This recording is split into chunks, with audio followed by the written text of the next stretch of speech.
Sunny Atlanta. The 13th day of quarantine in the city is on the brink of extinction. Panic and horror surround those who have managed to survive. No one understands how it will all end, but how did it all begin? 2 weeks before the current events. An ordinary day in Atlanta does not portend anything unusual. The city is bustling with life. Elementary school teacher, Caddy Frank, brings her students on a field trip to the local hospital. At the same time, on one of the floors of the clinic, Dr. Sanders finds herself in quarantine due to an unknown illness. The woman remembers that shortly before the first symptoms appeared, she had contact with a patient from Syria who was sick. In another part of the city, Jenna also feels unwell, but not because of the virus. She is anxious about moving in with her boyfriend Alex. At the last moment, Jenna backs out and confesses to a cop that she is not ready to rush. Alex is unable to sort things out with his girlfriend because he is called to the department. There, a major meeting is being planned, where the police are asked to prepare for a difficult situation in the city. There is a suspicion that the Syrian brought an unknown virus to Atlanta and quarantine may need to be declared. Dr. Sabina Lomers speaks to the police officers. She also talks about the threat of an epidemic but assures the audience that nothing serious is happening. Another main character who will face difficult trials is Teresa. The pregnant woman visits her mother's shop, where her mother reminds her that she is expected at the adoption agency, which is looking for parents for her daughter. The reminder upsets Teresa, but her boyfriend reassures her and assures her that he has everything under control. They will run away tonight and no one will be able to take their child. Caddy's students perform for the patients, but the teacher is concerned about why Dr. Sanders did not meet them. The doctor on duty pretends not to know about the colleague's fate and does not tell the teacher about the infected doctor's condition. Caddy begins to suspect something strange is happening soon. When they were about to leave, the doctors announce that the children will have to stay a little longer. The hospital is under quarantine and everyone must undergo a thorough check. Dr. Lorms arranges a secret meeting with Alex and asks him to take the situation under personal control. She admits that she has extensive experience but has never encountered such a virus before. According to the expert, the danger threatens not only Atlanta but the entire world. On-call officers are sent to the zero patients home, from where the doctors believe the epidemic began. Cops protect themselves as much as possible with shields and gloves and convince the patients' relatives that they should also take safety measures. The boy is in serious condition and is taken to the hospital despite his attempt to escape. Caddy realizes that her son and his friend Thomas have run away. The teacher goes in search of the boys just as the zero patient is being brought in. The woman notices the patient but refuses to leave the corridor until her students are found.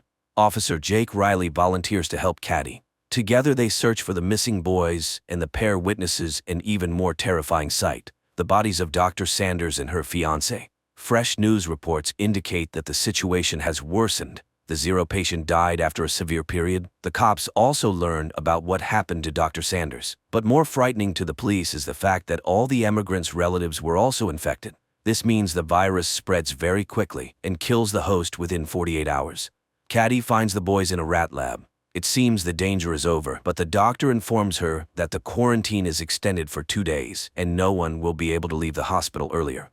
During the report, Dr. Connor informs the police that they have identified the virus.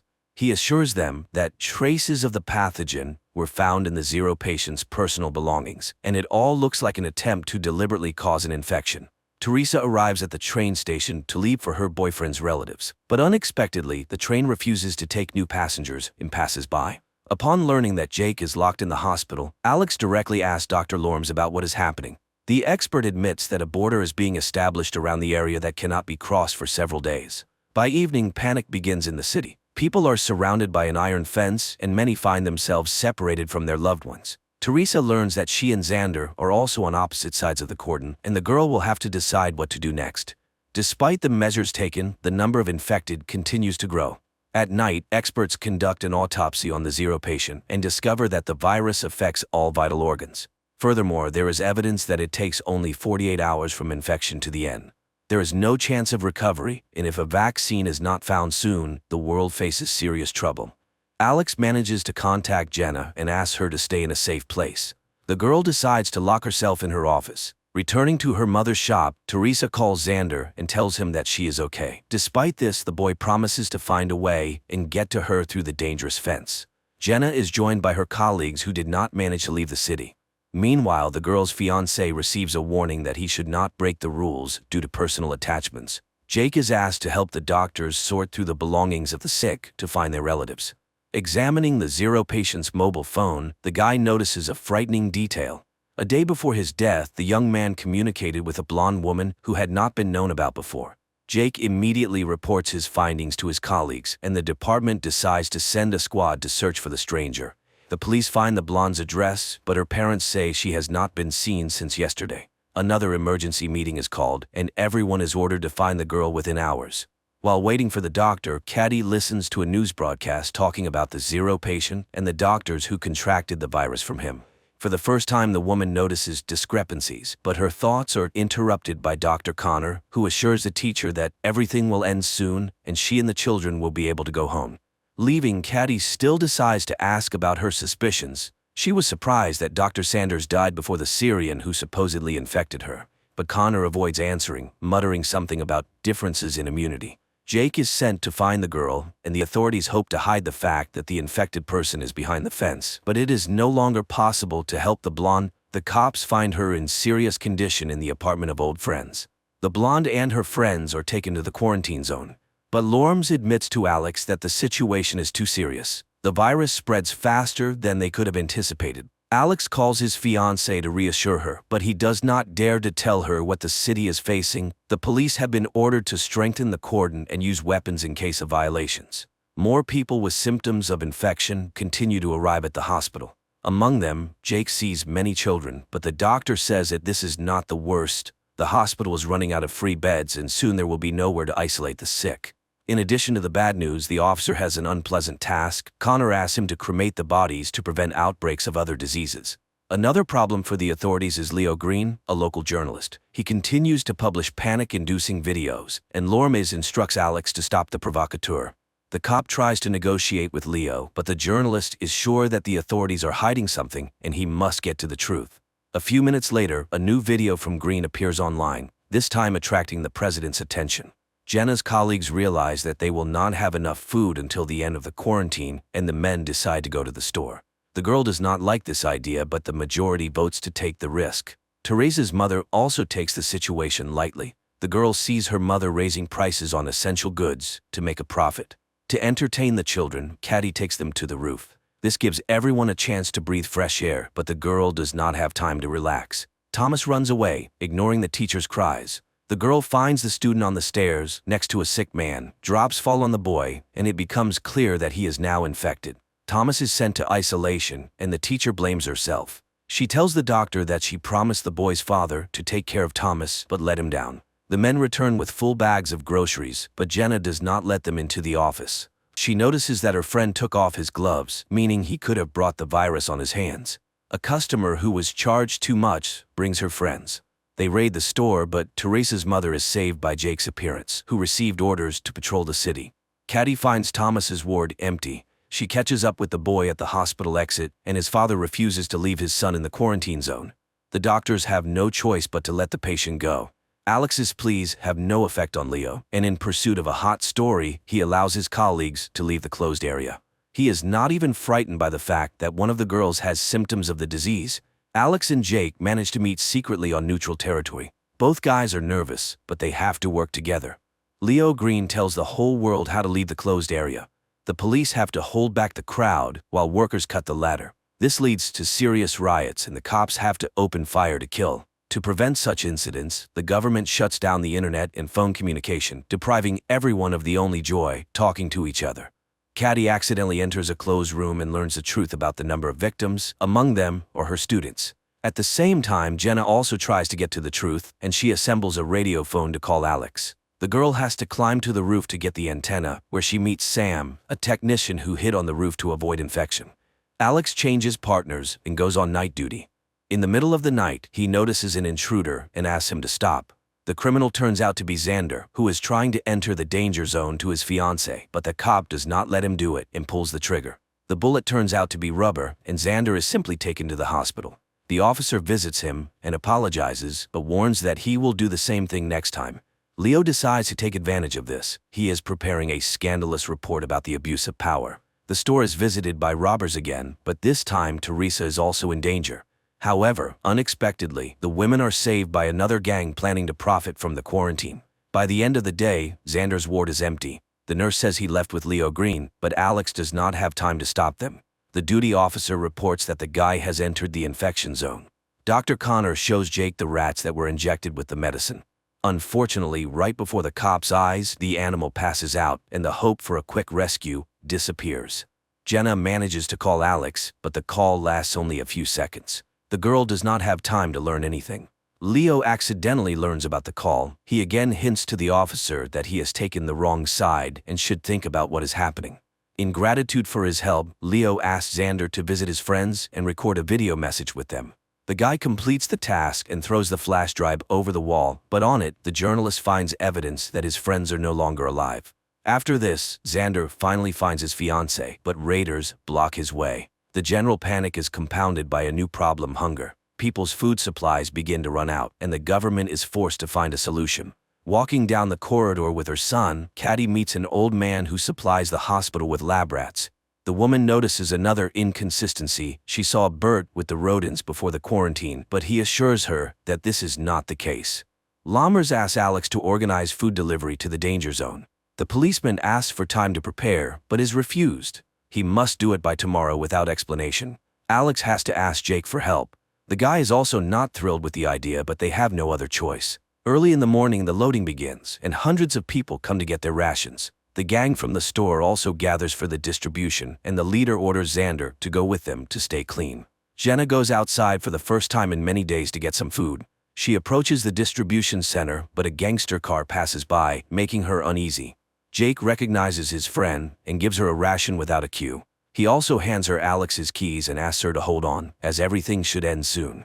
Constantly thinking about the epidemic and inconsistencies, Caddy again turns to the doctor with questions, but he is clearly not willing to talk about it. The doctor assures the teacher that he knows no more about the virus than she does. The humanitarian point is surrounded by the store gang. There are many more bandits, and they take the food boxes to sell them to hungry people later. Alex is furious that the leadership did not listen to him, and the products fell into the hands of bandits. But Lammers does not see this as a problem. She believes that residents still have a chance to buy food and satisfy their hunger. Jake's partner turns out to be infected, and the officer offers him help, but the officer refuses to go to the hospital. He knows that no one can help him, and decides to solve the problem on his own. Returning to the shelter, Jenna falls into the hands of other bandits who also try to take the box. The woman is saved by Sam, whom she recently refused to let into the office, but the friends remember Jenna's recent act and, despite everything, do not let her or Sam into the clean zone. Alex and Jake meet again, and the senior partner admits that he no longer trusts the leadership. He tells his friend that, due to the robbery, he had to leave his subordinate in the danger zone. At this moment, this very subordinate calls Chief Esser and reports that their plan worked. Jake tells Caddy that she was right, something is being hidden from them. Dr. Sanders and her boyfriend had no personal belongings, but the conversation has to be postponed. Thomas's sister is admitted to the hospital, asking the teacher to find the boy. Their father died, and Thomas is left alone. Alex also begins to doubt the leadership's honesty, and he goes to Leo's house to hear his version. He finds the journalist drunk, but the guy comes to his senses and promises to help in the search for answers. Despite Jacob's persuasion, Caddy goes in search of Thomas. The gang is joined by the very cop sent by the police chief. He promises the bandits a radio phone in exchange for being accepted into the group. Thomas is not at home, but Caddy discovers her son, who secretly followed her. Quentin tells his mother that he knows where to look for his friend, and the company heads to the baseball field. The search for the truth has to be postponed. Alex is tasked with removing a man from an empty house who is preventing it from being demolished. The cop has to spend a lot of time talking about the happy past the city has lost. Teresa's mother helps the lovers escape. She gives the couple a bag of baby things and tells them to wait for her in a safe place. The company finds Thomas's things, but they are surrounded by a crowd of crazy racers. Jake has to open fire, and only then do the young people continue to search for the boy. Caddy finds her son and his friend, but they are near an infected man. The teacher is frightened, but Thomas assures her that he cannot get infected. Xander and Teresa come to Jenna's office and ask for shelter. One of the girl's friends is against the couple entering, but Jenna lets the guests in without his approval. Thomas is placed in isolation, but Caddy has hope that the boy indeed has immunity and can save everyone. During the meeting, Alex hands Jake a flash drive with a damaged file. If it can be restored, they will learn the truth, but only Jenna can do it. In return, the officer also receives a memory card with a message for the old man from the empty house. When he delivers the message, the stubborn man cannot hold back his tears. Teresa sorts through the baby things and finds the radio phone her mother stole. At that moment, the phone's owners appear at the door, holding a gun to the girl's mother's head. The company has to open the door, but the bandit refuses to take the phone and leave. He demands that Teresa and her boyfriend go with him. Unexpectedly, Jake comes to the rescue. He convinces the gangster to leave the office alone. Alex sees hundreds of people moving in an unknown direction, but no one can say where they will be placed. Jenna tries to open the file, but it is severely damaged. The girl does not have time to do anything with it.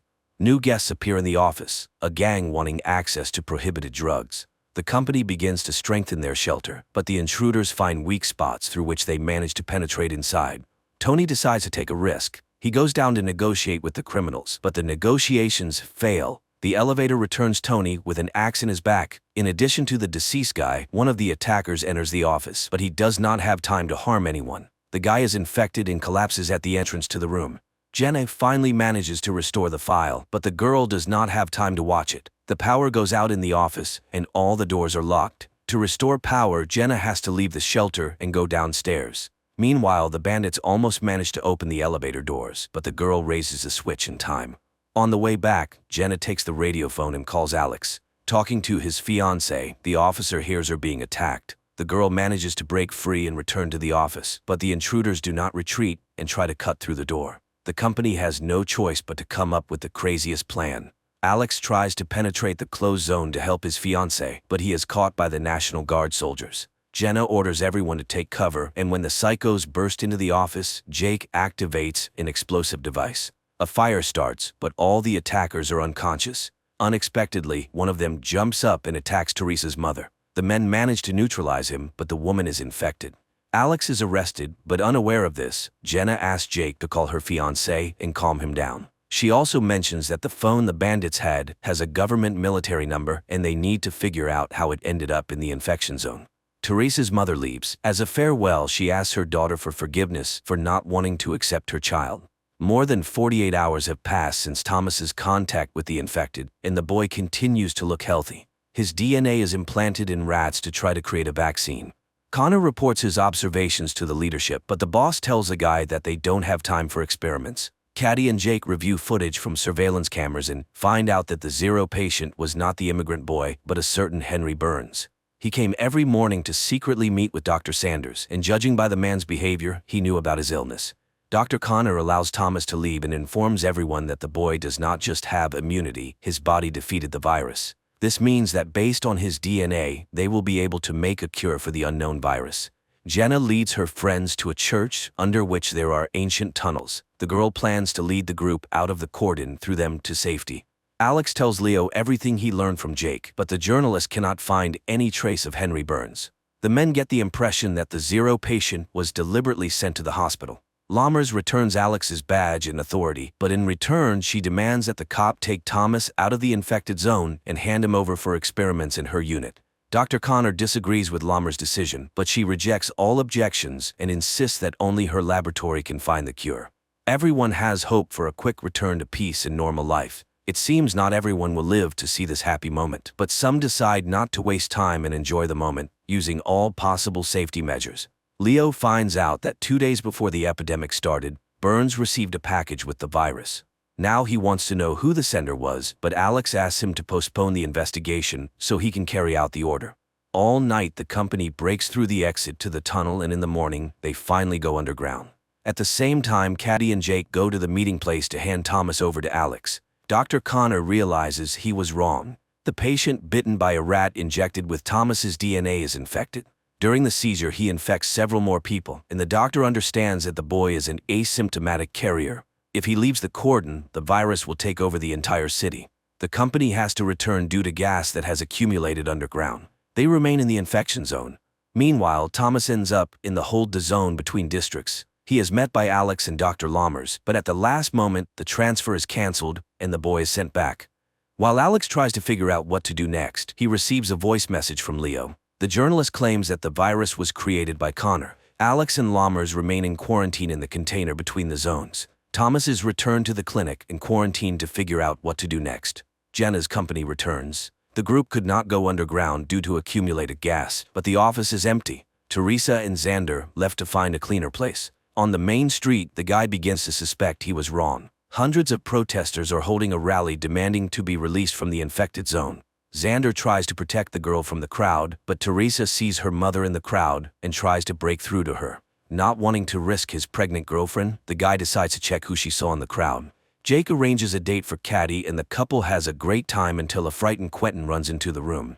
The boy says that old man Ray took the other children and led them out of the hospital to break through with the others. Leo meets with an ex-girlfriend and asks her to get Connor's call details. He has no doubt that the doctor's to blame, but to prove it, he needs facts. Xander realizes that Teresa was mistaken, but as a result, he encounters an infected person. The boy manages to escape. Unlike Bert, the old man has his box of medicine taken from him and falls to the ground. The street riots intensify and a squad is sent to the danger zone. Lammers tries to stop the captain, but he does not listen to the doctor's orders, and several vehicles head through the cordon. Jake finds Ray, but the girl he took with him is not there. The old man abandoned her because of virus symptoms. Caddy spots Mary before Jake can tell her about the infection, and the woman takes the child into her arms despite the blood. The crazed crowd pushes Teresa to the ground. Xander runs to her but is afraid to touch his girlfriend for fear of infecting her. When Jake finds his friend, it becomes clear that she is now also sick. Caddy realizes this from her boyfriend's look and upon returning to the hospital, tries to wash off all traces of the infection. Leo gets the information he needs, but it does not match his assumptions. Moreover, his friend tells the journalist that Burns called someone on an encrypted phone that only high-ranking officials can have that day. Susie, Jenna's friend, confesses that she is expecting a baby. Going for a test to check this, Jenna meets Xander and Teresa, who stayed on the street after the riot. Caddy ends up in isolation, and Jake tries to support her, but the girl's nerves can no longer withstand it. After 48 hours, Dr. Lammers and Alex are released from the container. There are only 8 hours left until the end of Caddy's quarantine. At the same time, Teresa's baby is about to be born. Alex visits Leo and finds out that on the day of the infection, Burns did not call Connor, but Lammers. There is no doubt that she started the epidemic for some personal purpose. Dr. Connor conducts his first round after leaving isolation. When he reaches Caddy, he admits that he cannot release her. The onset of symptoms has increased, and 48 hours is no longer a guarantee of health. The soldiers who participated in stopping the riot were infected. Lammers reports this to the journalists, but she promises to find a cure and save the country. At Alex's request, Jake inspects the apartment of Leo's friends, who were also investigating. There he finds ashes, all that remains of the documents and evidence. When friends meet to discuss this, Alex realizes that Lammers and the police chief are involved. Dennis, the father of Susan's child, returns to the office, but the man shows signs of infection on his face, and the company refuses to let him in. To make it easier for the man, Susan tells him that there was a mistake. She is not pregnant, and he has nothing to blame himself for. Alex meets with the chief and says he knows the truth, but it turns out that Besser did not know that Lammers released the virus into the masses. Jenna and Susan fail to ease Teresa's pain, but as usual, Jake appears at the right time. The guy calms the young mother and helps her daughter be born. Alex asks Leo not to publish material against Lammers until they have substantial evidence. An argument begins between the men, and the journalist agrees to wait no more than 2 hours. Not wanting to waste time, Alex goes directly to the doctor and asks her to resign. Lammers tries to intimidate the officer, but when she realizes he is not joking, the woman promises to hold a conference and leave her post. Teresa shows Xander their daughter, and the baby is placed in a crib made of boxes. Jake tells Caddy about this joyful event, but the girl's delight is overshadowed by a cough with traces of blood. Lammers gives a press conference, but does not admit her guilt. She claims that Dr. Connor accidentally released the virus. Still unaware of this, Connor conducts experiments and tries to find a cure. Jake asks him to try to save Caddy, and the doctor agrees to give her a trial dose of serum from Thomas's blood. Old man Bert regains consciousness and discovers that his leg is broken. Despite this, he finds the box of medicine and tries to get home, where his wife has been waiting for him all this time. Connor learns what Lammers did. He does not understand why his colleague did this to him, but despite this, the doctor does not give up trying to save Caddy. Giving her the injection, Connor tells the girl how the virus penetrated their clinic. Jenna meets Bert and gives him her water. She also gives the old man a cart so he can finally reach his wife. After the injection, Caddy gets worse. She is tormented by nightmares and barely waits until morning. To support his friend, Jake brings a TV and invites her to the movies. The couple spends the whole day together, but Caddy gets worse again, and she decides to confess her love to her boyfriend, fearing that there may not be another chance.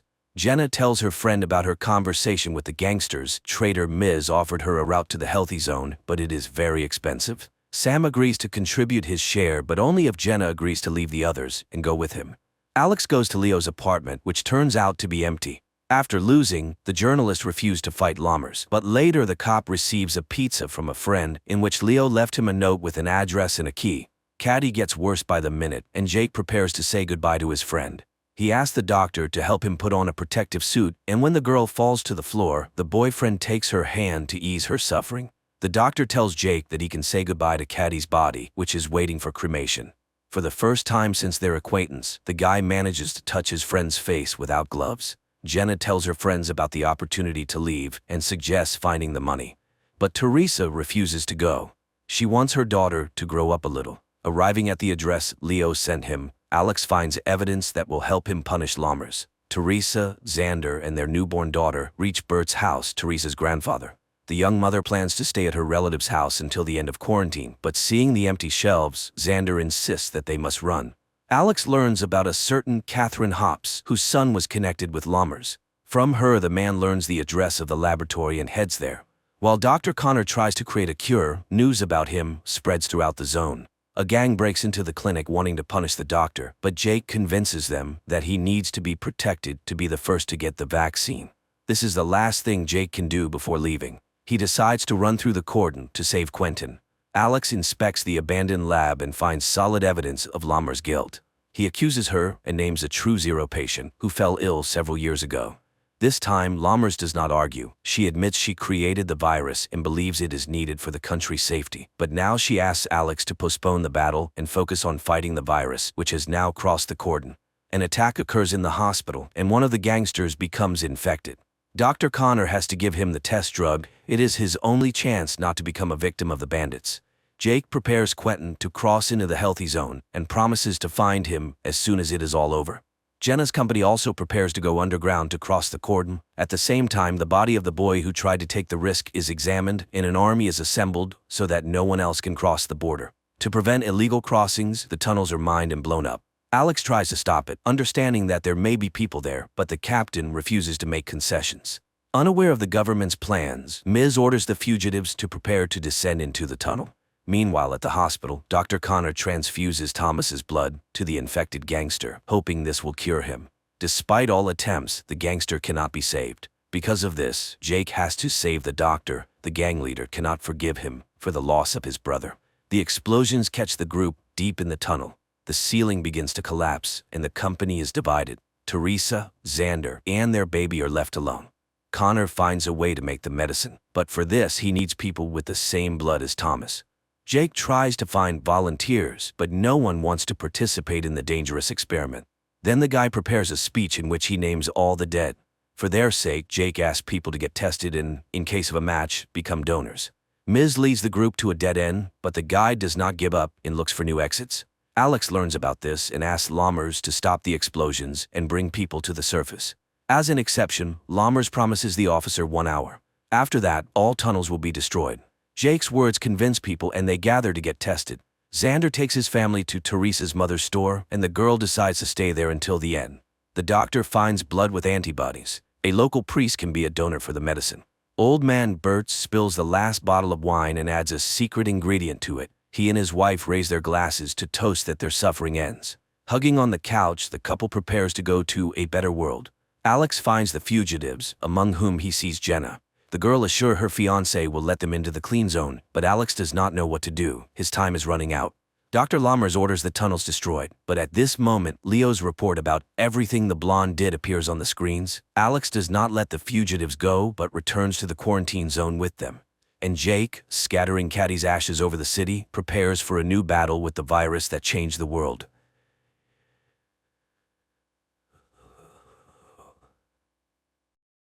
Czech astrophysicist Jakob wakes up in his ship thousands of miles from Earth. His day starts with a call from the flight curator and close friend Peter.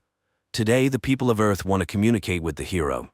The head of the Czech space program, Tuma, greets the brave pilot as he has been on a solo flight for 189 days already. The thing is, for 4 years, a mysterious cosmic phenomenon, which has been named Chopra's cloud, has been observed from Earth. To study its origin and composition, Jakob was sent to Jupiter. In just a few days, he will be able to take samples, which may help unravel the mysteries of the universe. The captain is asked questions, and suddenly a girl sympathizes with him, as he is the loneliest person in the universe. But Jakob assures her that it is not so.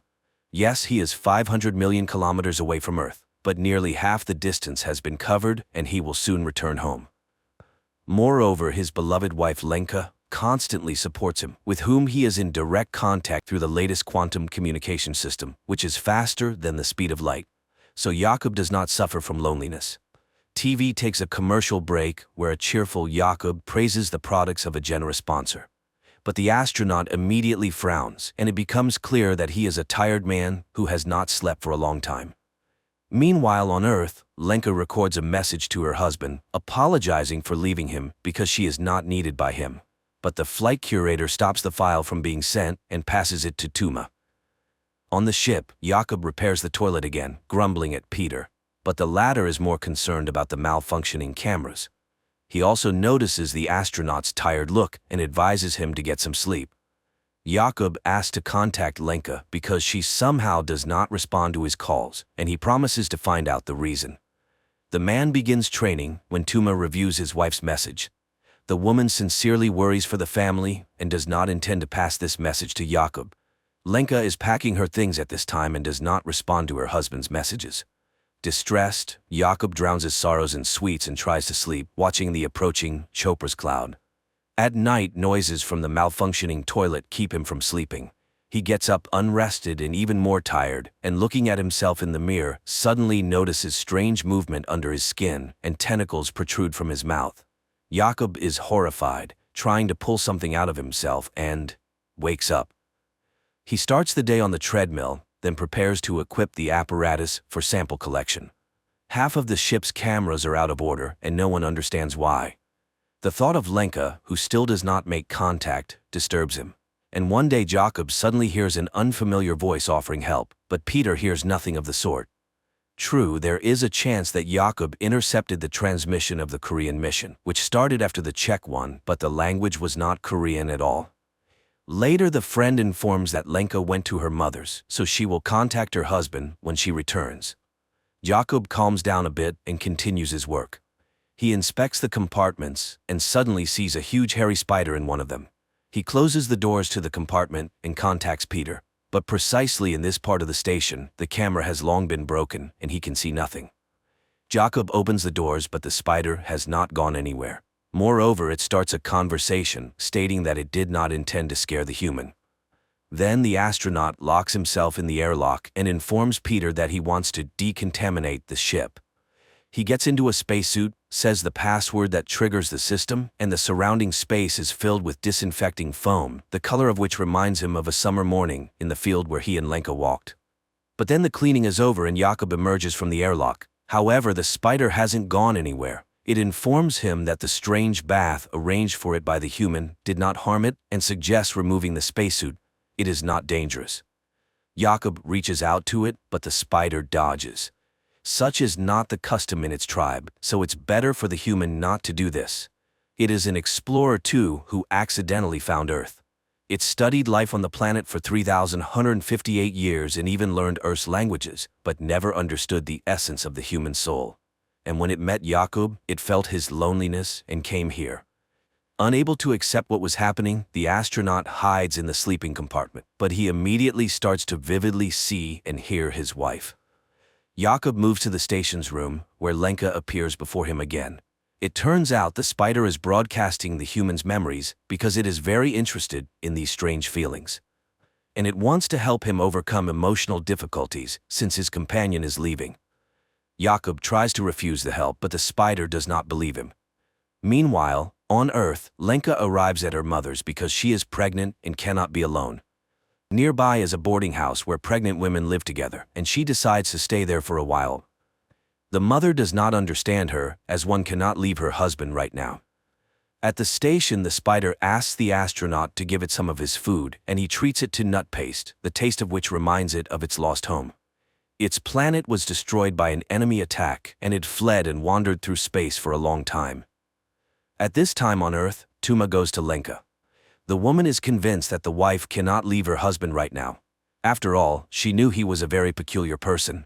These qualities help him stay alone for many days, but Lenka is pregnant and suffers from loneliness.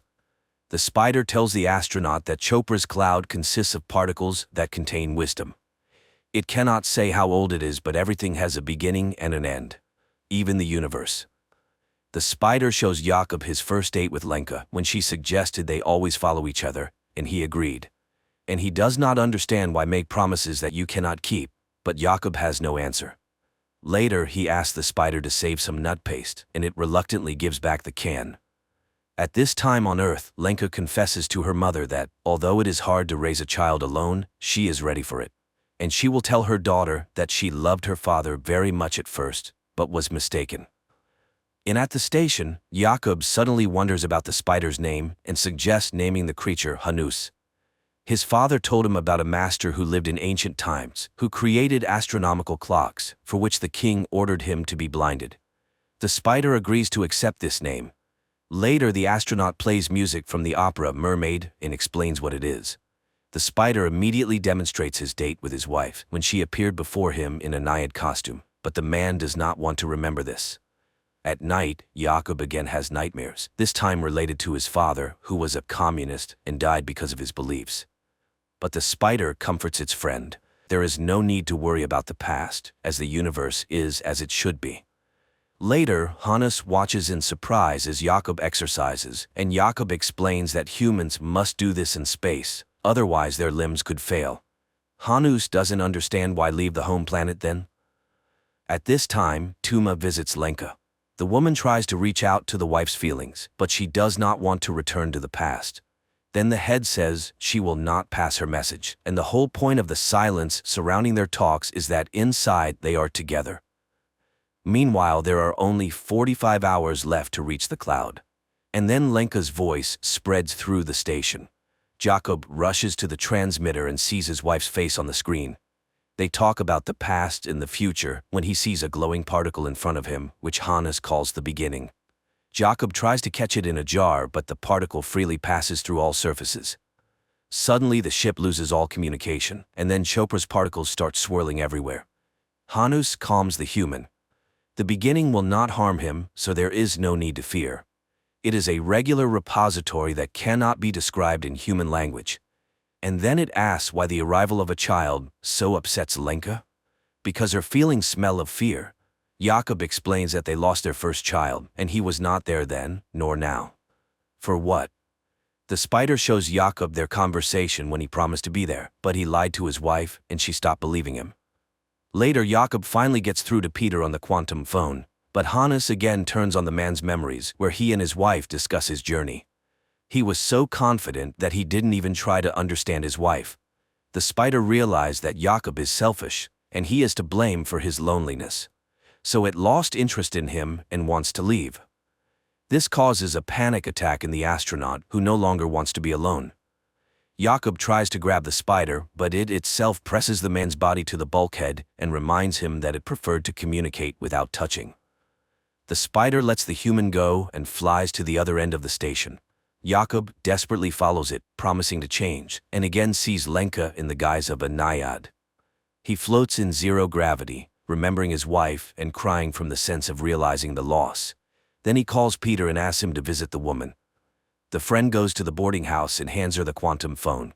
Jakob talks about how he loves her and asks for forgiveness for his selfishness. Now he doesn't understand why he neglected the most precious. He wasted his life on nonsense and is not worthy of her. Immediately after the conversation, he hears Hannes's voice again, asking him to rest because he has atoned for his guilt. Jakob asks not to leave him, and the spider admits that it too fears loneliness. But suddenly the man notices that the spider is not feeling well, and it admits that although it escaped from the enemy, it was already too late. They had taken over his body, and suddenly it hugs the astronaut. For the first time in a long time, Jakob falls asleep deeply, and the spider has to wake him up because a great discovery awaits him. It even brings him a tube of hot coffee to bed, after which the astronaut makes the final preparations. He contacts the Czech Space Authority and reports that his mission is dedicated to all the people of Earth, but especially to Lenka. Afterward, he reduces speed and begins collecting samples using special equipment. But then the spider becomes very ill. Jakub abandons his task and tries to help his friend. The equipment gives an error, and Earth commands to cancel the sample collection. But Jakub hears nothing because he sees Hanus in open space. The ship's systems fail one after another, and the control center orders to end the mission and return. But Jakub puts on a spacesuit, takes a bomb, and goes outside. Peter can't understand what's happening and pleads with his friend to return to the ship. However, using the explosion to catch up with the spider, Jakub holds it. Hanus thanks him, but it's all in vain. Soon the enemies will consume him, and Jakub, looking at the surrounding space, remembers the day he almost drowned. Then his father saved him, and now he forgives all his father's sins, and forgives himself. Hanus pulls him to the center of the cloud, where everything is gathered, the beginning and the end, the fluctuation of all times, his past and future, him, his Lenka, and his father. Every promise and punishment, everything is unchangeable and impermanent, but such is the truth of nature. The universe is as it should be. Before the man, Lenka appears again, and Jakub admits that their meeting is a miracle. Just like the meeting with the spider. Jakub hands his friend a can of nut paste he saved for him. The latter thanks him and asks to listen to the silence, after which it disintegrates into millions of particles, consumed by worm-like creatures that destroyed his race. And Lenka on Earth suddenly sees a glowing purple particle in the grass. Night turns into day. Jakub in a spacesuit wades through a transparent stream, above which, on a log, sits Lenka in a mermaid costume asking him to kiss her. Her face becomes the last thing he sees, at least for a moment, because at that time, he sees the lights of a South Korean ship which saves Jakub. Later, he calls his wife Lenka, apologizes, and confesses that if he had known everything earlier, he would never have left, and she would kiss him once more. A fantastic, yet lifelike film. A work-absorbed astronaut had to be millions of kilometers away from his wife and hear a sermon from an extraterrestrial being to understand that family is the most important thing in his life, and one can only hope that he will manage to regain his sense of purpose.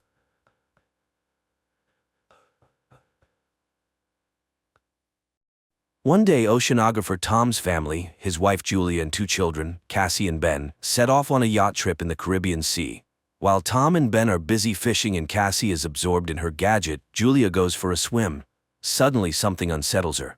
Julia looks around, but the sea remains as calm as ever. However, she feels a distinct sense of dread, as though something large and dangerous is circling around. At the same time, the instruments on the yacht start acting strangely, but Tom, preoccupied with fishing, pays no attention to them. Meanwhile, Julia feels worse and eventually begins to drown. She screams, but the family doesn't hear her. The water seems to shift and pull her farther from the yacht.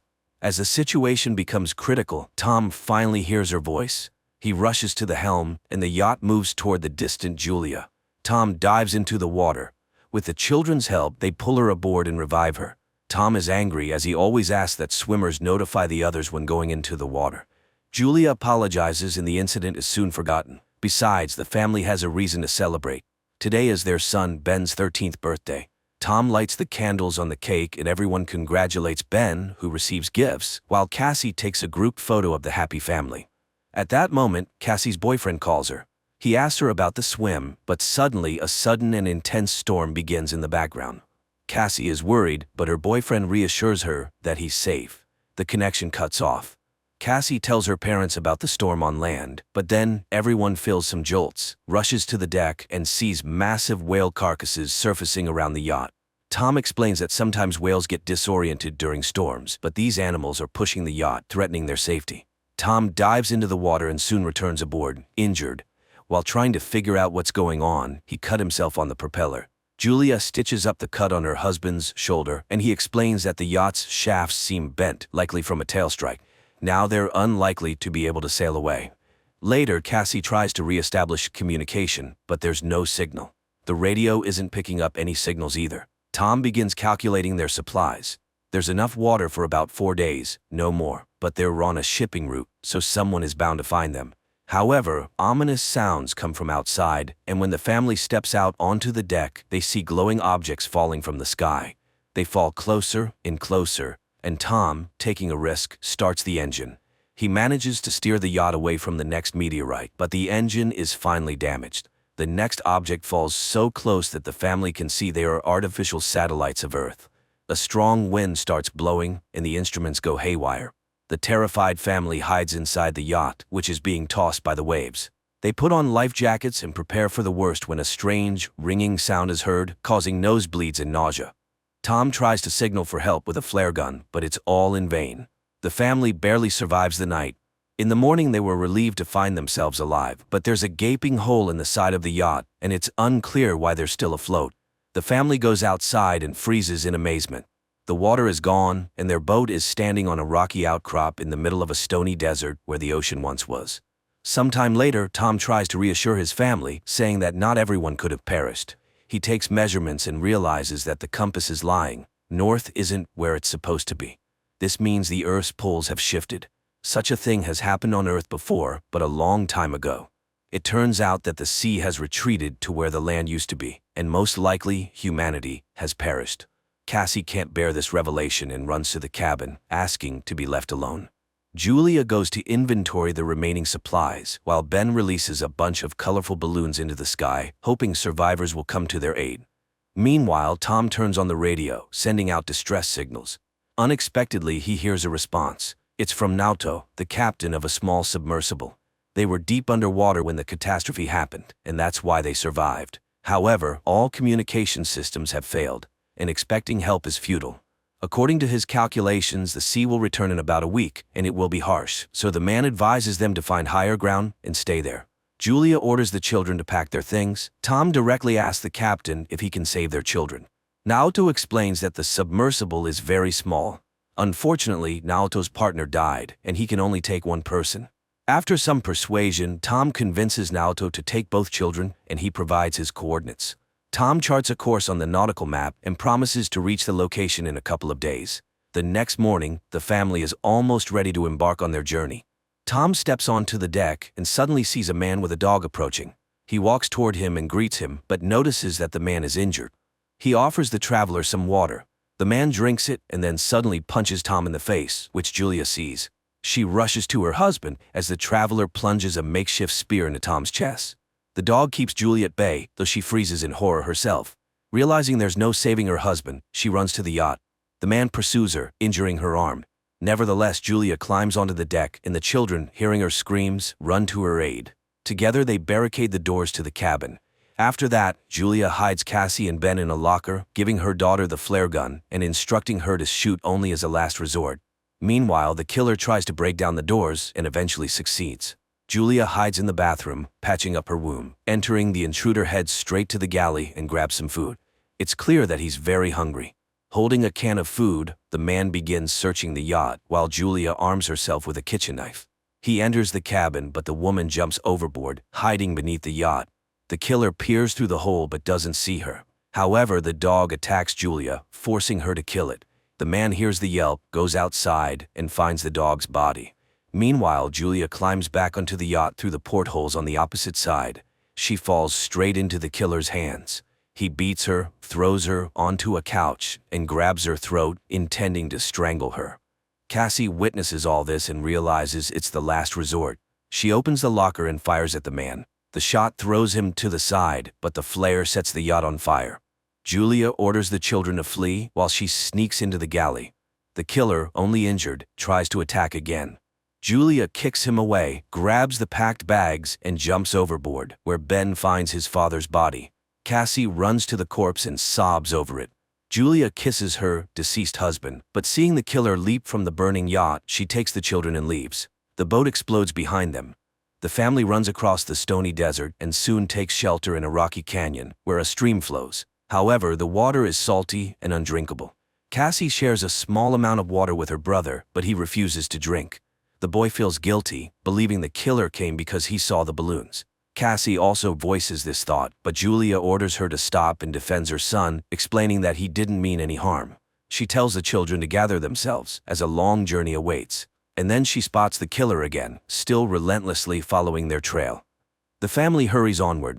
That evening, Ben finds the carcass of a hammerhead shark and tries to butcher it.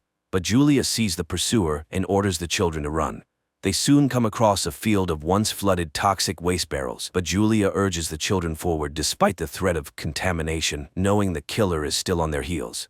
The family walks along the former ocean floor, weaving through piles of plastic and other trash dumped by humans. Soon, Julia notices that Ben is severely dehydrated and gives him the last drops of water. Cassie has a breakdown, convinced that they have no chance of survival, but Julia commands them to keep moving. Eventually, they find the fuselage of a plane that crashed into the sea long ago and crawl inside to rest. Julia examines the last photo of their family and recounts the story of her first meeting with Tom, which happened at her hospital, where Tom was brought with decompression sickness after a failed dive. The children weep, remembering their father and saying their final goodbyes to him. At night, Cassie is awakened by a noise and steps outside to sit near the plane. Out of the darkness, the killer approaches her, unaware that the girl is acting as bait. As he prepares to grab her, Julia ambushes him, stabbing the man with a knife. At dawn, the family prepares to continue their journey, only to discover the killer's body has been scavenged. A sign that something even more dangerous than humans lurks in the desert. They move on. Julia consults the map when Ben suddenly rushes ahead. His mother yells for him to stop, but the boy sprints toward a salty puddle and manages to drink a few gulps. Julia drags him away, but the boy becomes sick. Soon they come across some plastic chairs and build a makeshift shelter from the sun, resting inside it. Suddenly, Julia hears strange sounds. She steps outside and sees something that forces her to wake the children. Realizing the new danger, they begin running. Soon they spot a large ship in the distance, surrounded by crashed containers and a few wandering people. Julia calls out to them, but they, seeing thousands of giant crabs, dash into a container and lock the doors, ignoring her pleas for help. The three climb onto a container, though the crabs manage to wound Julia in the leg. Nevertheless, Julia, Cassie, and Ben sit on top, watching the crabs penetrate through a crack in the doors, killing everyone inside despite the people's attempts to fend them off. Julia ties a scarf around her leg and passes out. The next morning, she wakes up alone, terrified, and calls for the children. But it turns out the crabs have moved on, and the children had gone down to search for food and weapons. Julia cauterizes her wound while Ben examines the found weapons. Searching through the containers, they find a small amount of food and water. In the pocket of one of the deceased, Julia finds a radio and contacts Naoto.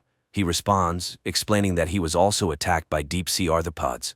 Based on his observations, the sea will return soon, which is why the creatures have emerged. Julia begs him to save her children, but she's unsure where to go because she's lost the map. Naoto fires a flare. Ben sees the direction, and the family rushes toward it. Soon they see a yellow submarine in the distance, but reaching it is difficult due to the terrain of the former seabed. Cassie dislikes her mother's talk about saving the children, but Julia refuses to answer and pushes the family onward. They are forced to pass through a canyon contaminated with toxic waste. At one point, they are caught in a rock slide, and Julia becomes separated from the children. She orders them to continue, and when Cassie refuses, Julia pleads with her to save her brother.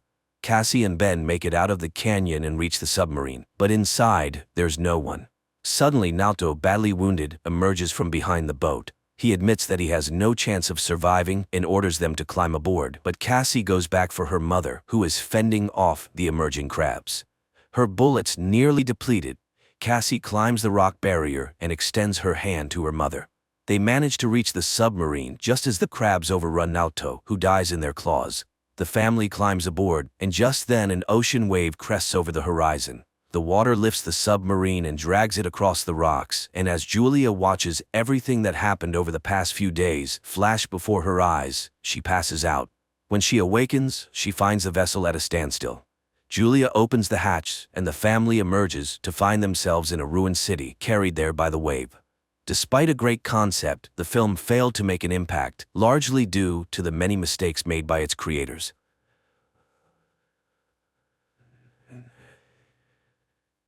The spaceship is on a mission to Titan, one of Saturn's moons. Astronaut John wakes up in the hibernation capsule. He feels weak after the long sleep. The drugs have many side effects, and John needs some time to recover. He is greeted by the ship's captain, Franks. The captain orders John to take a shower and then come up to the bridge to discuss the next steps. Besides Captain Franks, John is met by his colleague Nash. Together, the men watch a message from the Mission Control Center and receive new instructions. They are to conduct routine equipment checks and prepare for gravitational acceleration. John tries to pull himself together, But this time he feels worse. He struggles to eat and confesses to Nash that he can't remember the last name of Zoe, his girlfriend. By evening, John manages to check all the equipment.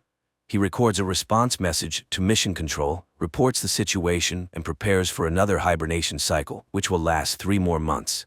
A special substance is injected into the astronaut's bloodstream, and his eyes slowly close. Memories from the past wash over him, and for the next 3 months, he is deep in sleep. The awakening process is routine, with John experiencing the usual symptoms as he waits for his body to recover.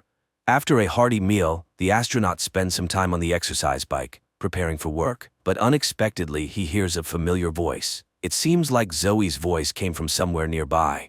John steps into the corridor and walks through the empty spaceship. No one else has woken up from deep sleep yet, and John feels uneasy. His fear intensifies when part of the ship's hull above him starts to come loose. John tries to figure out what's wrong, but a piece of metal breaks off and knocks him unconscious. Captain Franks and Nash lay their injured colleague down and provide medical assistance.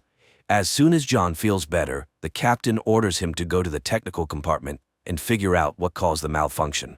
Under the hull, John finds significant damage and a strange giant dent, but the footage Nash reviews from the cameras provides no answers. No objects approached the ship in the past few hours. Moreover, the dent hasn't caused any serious problems. All systems are still functioning normally. Captain Franks leaves his subordinates and orders them to report the situation to Earth.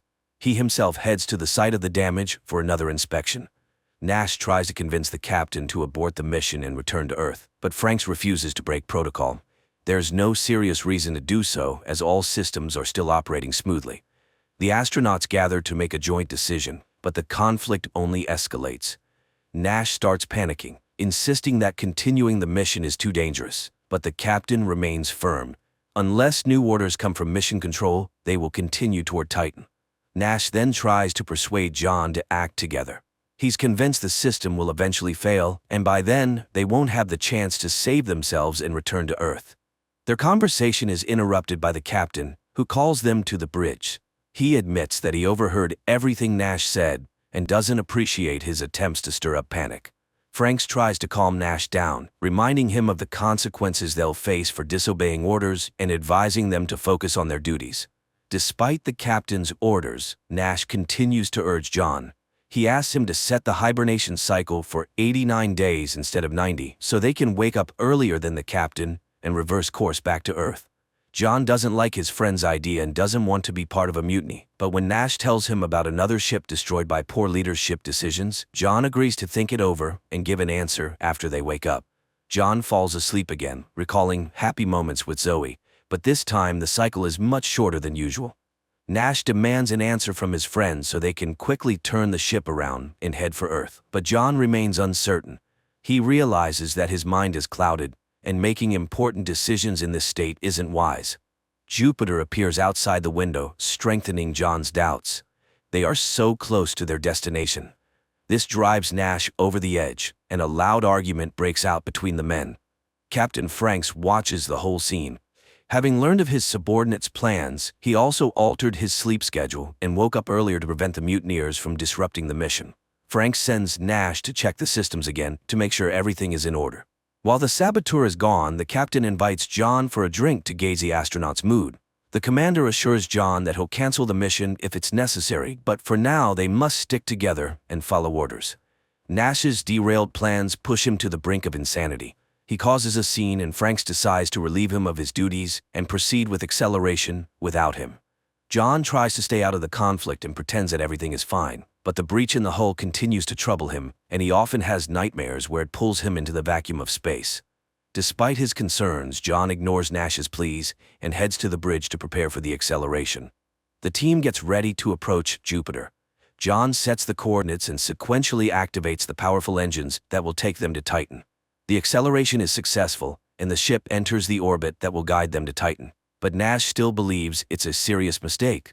John isn't entirely sure they made the right choice either, but he tries to keep himself busy to avoid dwelling on it. He decides to check the equipment again, and something strange happens. One of the radios transmits an unknown signal. The crew tries to come up with an explanation, both insisting that John must have accidentally pressed a button. To end the discussion, Franks orders the astronauts to prepare for another hibernation cycle.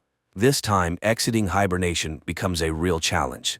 John collapses to the floor, completely drained. He tries to recover, but while his body regains strength, his mind suffers greatly. He keeps seeing visions of Zoe everywhere. Captain Franks notices his subordinate's strange condition.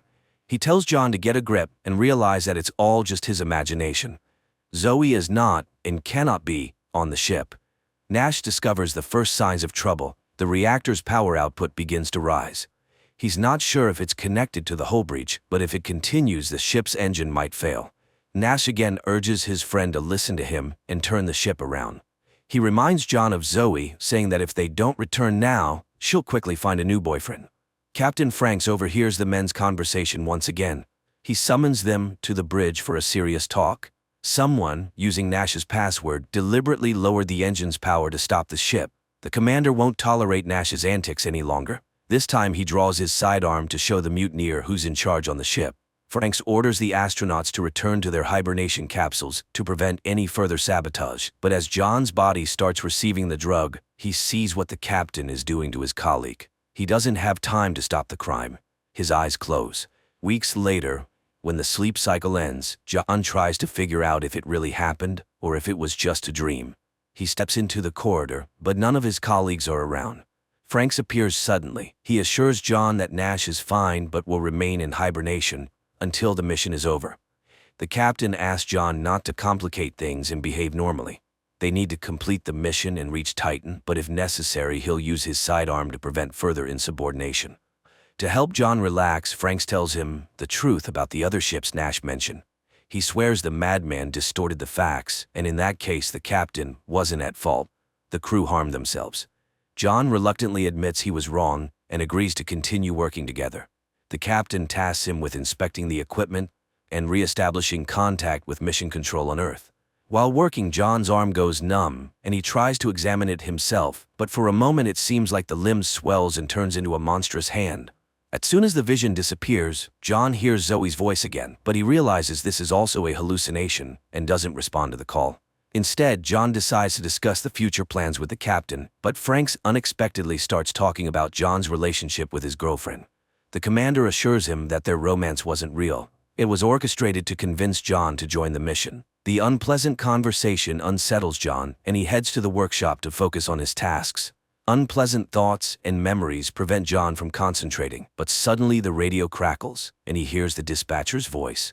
The astronaut tries to report what's happening, but the connection keeps cutting out and he can't hear a response. Franks summons John to the bridge. He demands to know what John was doing, and upon hearing about the conversation with Houston, the captain insists it was another hallucination. The captain orders John to return to his capsule and go back to sleep, but this time John's nerves snap. He demands that Franks wake Nash up and prove that his friend is okay. Taking advantage of a moment, Franks attacks John and tries to force him into the capsule, but John manages to break free. A fight breaks out between the two men. John is stronger, but he can't win the battle with his mind as easily as with the captain.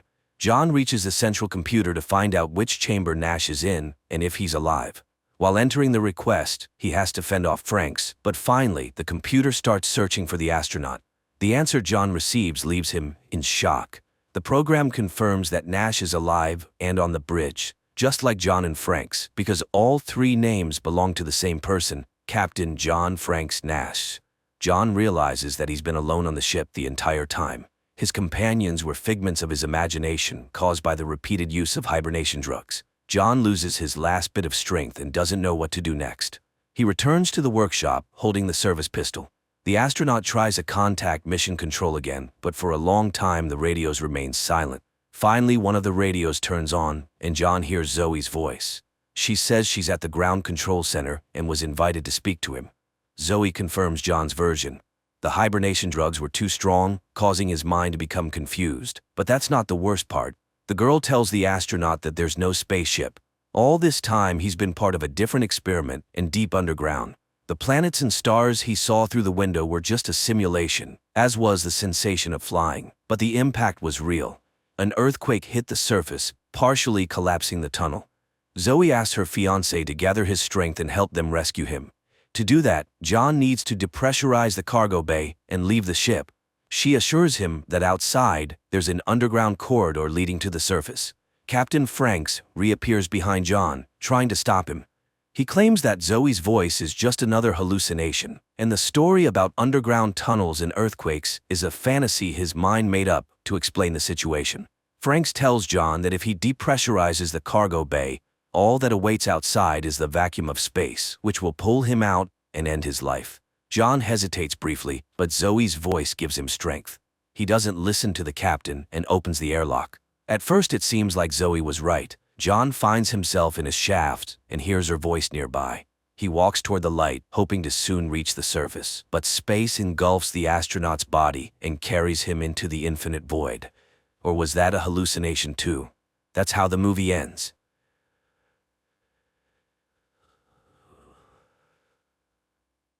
A human hand in a black glove injects some substance into the yolk of an egg, and after a few minutes, it divides, producing an identical egg. At the same time, on the Hollywood Walk of Fame, a star for Oscar winner Elizabeth Sparkle is unveiled. Time passes, the star fades, and soon Sparkle's name no longer shines as brightly.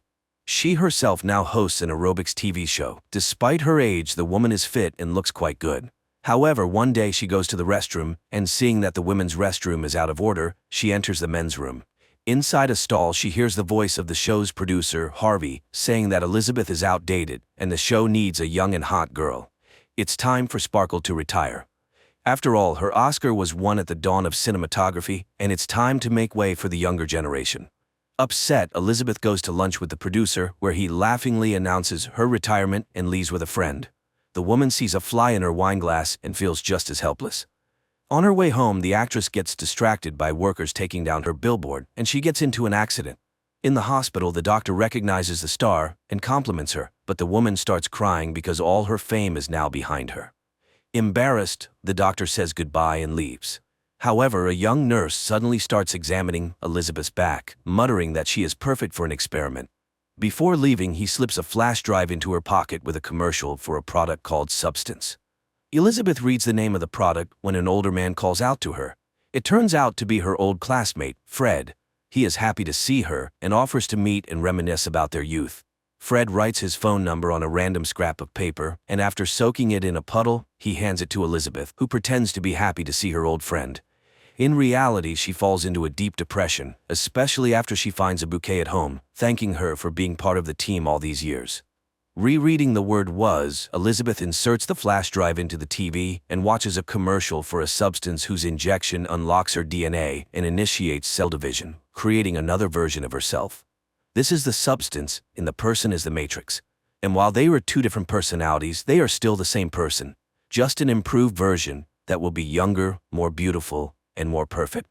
Both personalities must exist in symbiosis and switch every 7 days, always remembering that they are one whole. Elizabeth goes to a bar and, watching the happy couples, realizes her loneliness. She returns home, and after long thoughts and memories, she calls the number provided and orders the substance. She is given a postbox number where she can pick up the product, and the call is quickly ended. The woman spends a sleepless night, and in the morning, she sees an ad in the newspaper looking for candidates to replace her as the host of the show. At the same time, there's a letter in the mail with a card and the postbox number for the substance. Elizabeth resolutely heads to pick up the package. Using the card, she opens a hidden door in an old building and finds a storage unit with a package waiting for her. At home, Elizabeth opens the box. All the substance ingredients are neatly packed in bags and labeled activator, stabilizer, the other you, the switch, food for the Matrix, food for the other you. The activator only needs to be used once, but the stabilizer must be administered daily, and it's taken from the Matrix cells. Most importantly, the pair must switch places every 7 days without exception, and they must always remember that they are one whole. In the morning, Elizabeth spends a long time staring at herself in the mirror, noting the signs of aging. Eventually, she injects the one-time activator, after which she is struck by unbearable pain. The woman falls to the floor, writhing in agony as her back splits open, and from within emerges her younger version. This new personality gradually comes to her senses, and upon looking in the mirror, she sees the reflection of a young and very beautiful girl. For a while, she revels in her new state, but then she notices Elizabeth's body. First, the girl tidies it up, stitching up the horrible tear in her back. Then she goes to her bed. In the morning, the girl takes a shower, and suddenly she feels unwell. She pulls out special syringes and injects herself with the stabilizer, drawn from the spine of the unconscious matrix, Elizabeth. Then she goes to the living room, delighted with her new, young, and strong body. Later, the girl goes to a casting call, buying a seductive swimsuit along the way.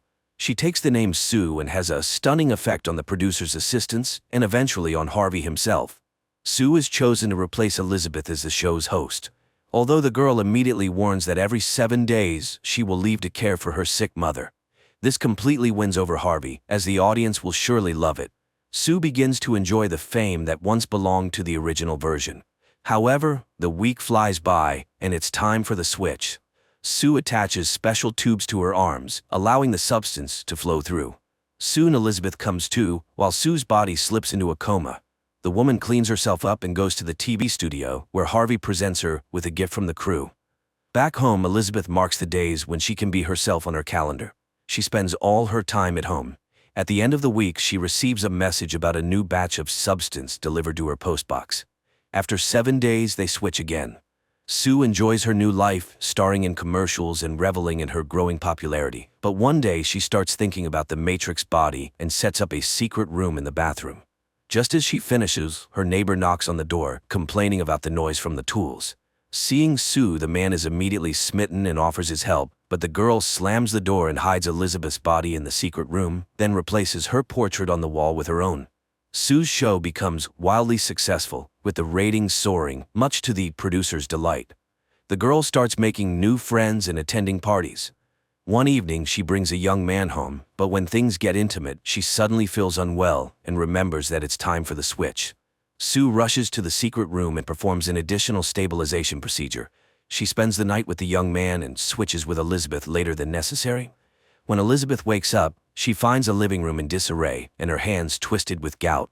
Struggling to put herself together, she calls the substance provider's number, but they inform her that the changes are irreversible and remind her not to forget that they are one whole. Elizabeth tidies up the apartment and then sees a recording of Sue's new show on TV. She is forced to admit that Sue is very beautiful. Later, she hears the neighbor asking Sue for a date, but she doesn't answer the door.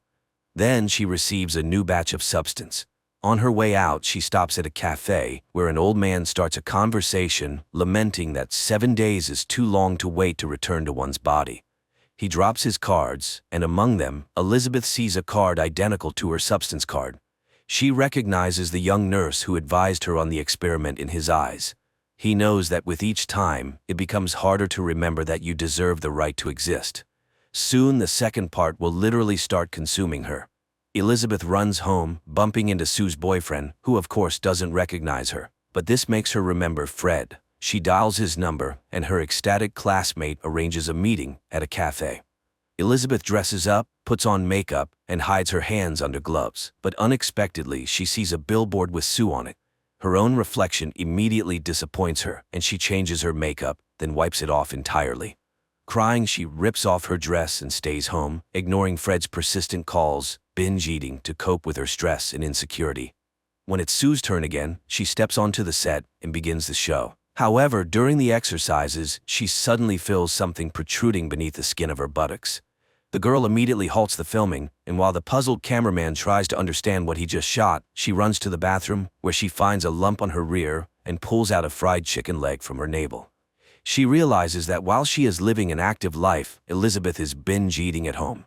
Sue is furious. She complains to the substance operator, but all she hears in return is, "They are one whole." Weeks go by. One day, Sue urgently summons Harvey to announce that she will be the new host of their New Year's show, the pinnacle of her career. Sue is overjoyed. However, she is now abusing the stabilizer more and more, which causes Elizabeth's body to age rapidly. When Elizabeth wakes up again, she finds herself old and decrepit, with stiff joints and almost entirely gray hair. The woman calls the substance operator, and he suggests ending the experiment, but there is no way to restore her condition now. She tries to convince herself to stop the experience, but she can't give up such a beautiful second version of herself, even though her knees barely function. She remembers Harvey's gift. It turns out to be a cookbook, and Elizabeth throws herself into learning new recipes with renewed energy, while Sue continues to dominate the TV screens. One day, Elizabeth hears Sue laughing at her, mocking the aging star, which drives her to eat even more. Elizabeth becomes so enraged that she vows to end the experiment. The day for the switch comes, and once again, Sue finds a room full of leftovers and empty bottles. To gain independence and take advantage of the Matrix helplessness, Sue stockpiles stabilizers for 3 months. However, the day before the live broadcast of the show, the stabilizer runs out. Sue calls the supplier to ask for more, but he says Elizabeth is the only source, and they need to switch to replenish the supply. There is simply no other option. Sue, barely conscious, starts the switch. Her boyfriend hears strange noises coming from the bathroom, but the girl doesn't open the door because inside is now a hideous, bald woman with a deformed hump. Finally, she yells at him, and he runs off. Elizabeth, now a horrific creature, calls the substance operator and begs to end the experiment. Then she heads out for the final batch. Returning home, she drags Sue's body into the living room and prepares to inject her with the serum that will kill her duplicate. With the syringe ready, she looks around, staring at the portraits of Sue for a long time. She realizes she can't kill her young version. Elizabeth brings Sue back to consciousness. Seeing the half-empty syringe and realizing what Elizabeth had intended, Sue flies into a rage, beating her Matrix to death. Afterward, she goes to the New Year's show. She is dressed in a gorgeous gown, but suddenly Sue feels unwell and runs to the bathroom. It turns out that with the Matrix dead, Sue's body begins to rapidly deteriorate. First, her teeth fall out, making it impossible for her to smile for the sponsors, which Harvey so desperately wants. Then a nail falls off, and her ear drops off. In a panic, Sue rushes home where she injects herself with the last of the activator, hoping to create a new version of herself. But instead, a monstrous hybrid of both versions, Eliza Sue, is born. The monster recalls her audition and tries to beautify herself by putting on a dress and a homemade Elizabeth mask before heading to the show. When she arrives at the TV center, she steps onto the stage and addresses the audience, but her mask falls off. Screams of horror fill the hall, and she is called a monster. The audience flees in panic, and one man decapitates Eliza Sue, after which her mutilated body floods the entire hall with blood. What's left of Eliza Sue runs out of the studio, and out on the street, it disintegrates into guts. Elizabeth's original face manages to crawl to the actress's star on the Walk of Fame, where it looks up, smiles, and melts away. The next morning, the remaining puddle of blood is scrubbed away, erasing the memory of the actress. At times funny but mostly terrifying, the film dissects society's imposed standards on women's bodies and the pursuit of eternal beauty, forcing viewers to reflect on what it means to be yourself and how important it is to accept who you are.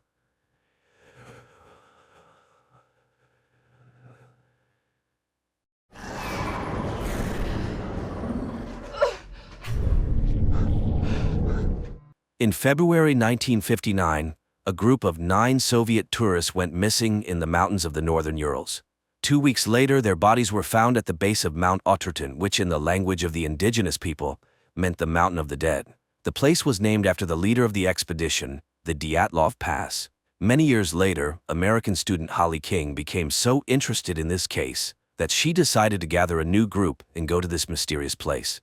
The catalyst was a film about an expedition by American scientists who tried to solve the mystery of the Dyatlov group's death but achieved no success. Holly's professor suggested she take up this case for her psychology project, and she invited her friend Jensen to work on it as a film director.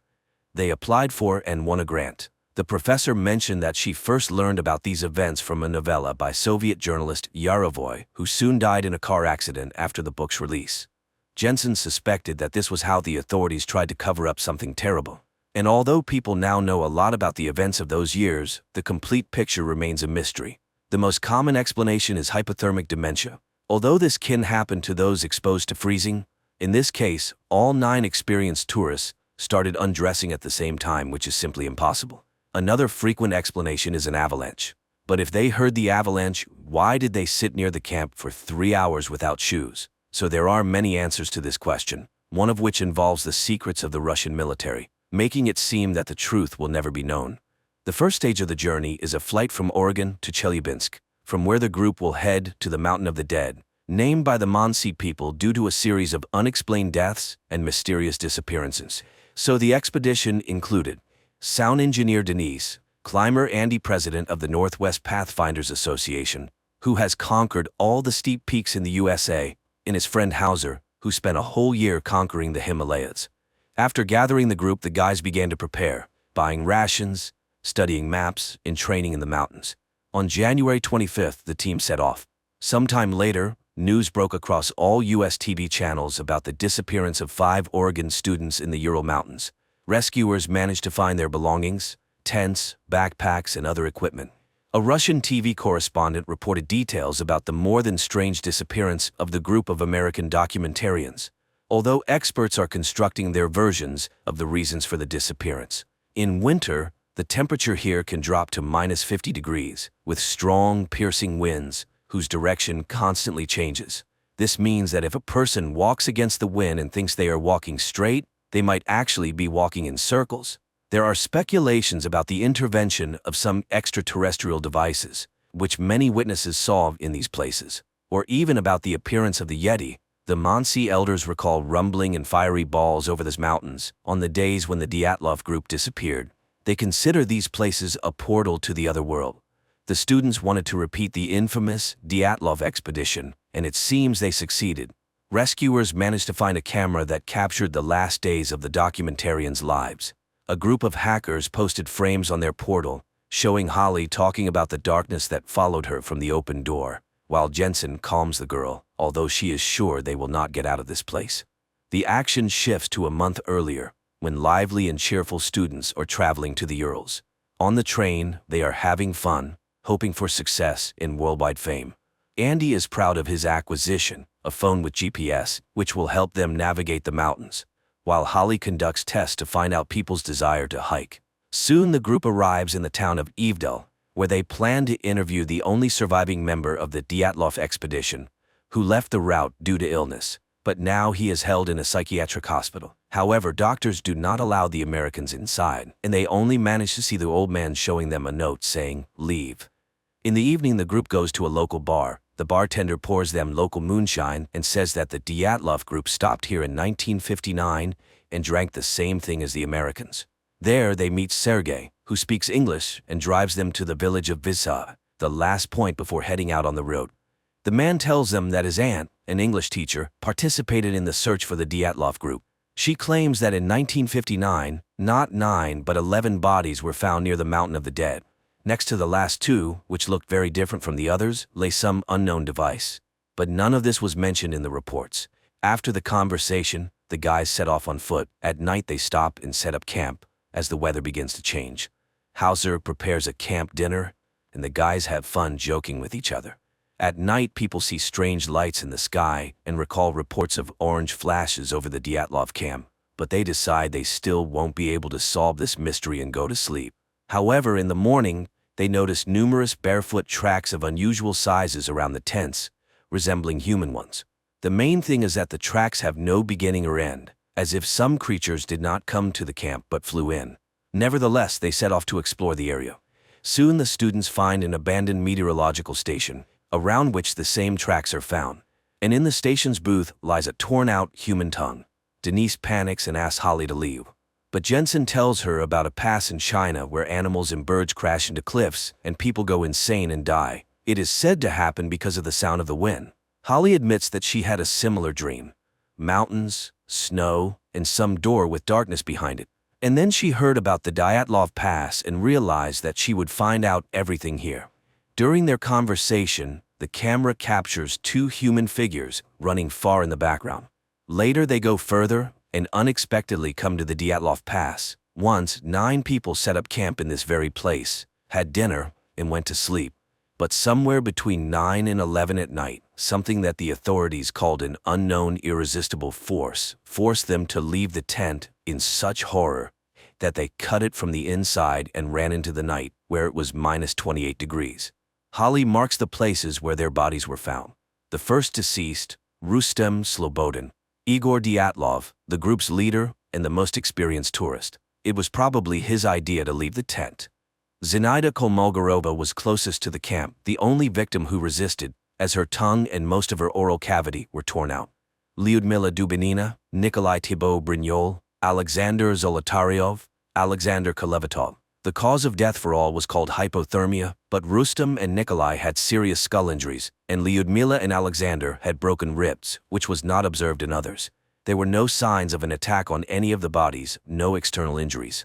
Something broke the skulls of 2 men and the ribs of 2 people without leaving even bruises. Moreover, Alexander's body had a high level of radiation. But from where, and why only on him? Georgy Krivonashenko and Yuri Doroshenko, when others ran away, sat by the extinguished fire and froze to death.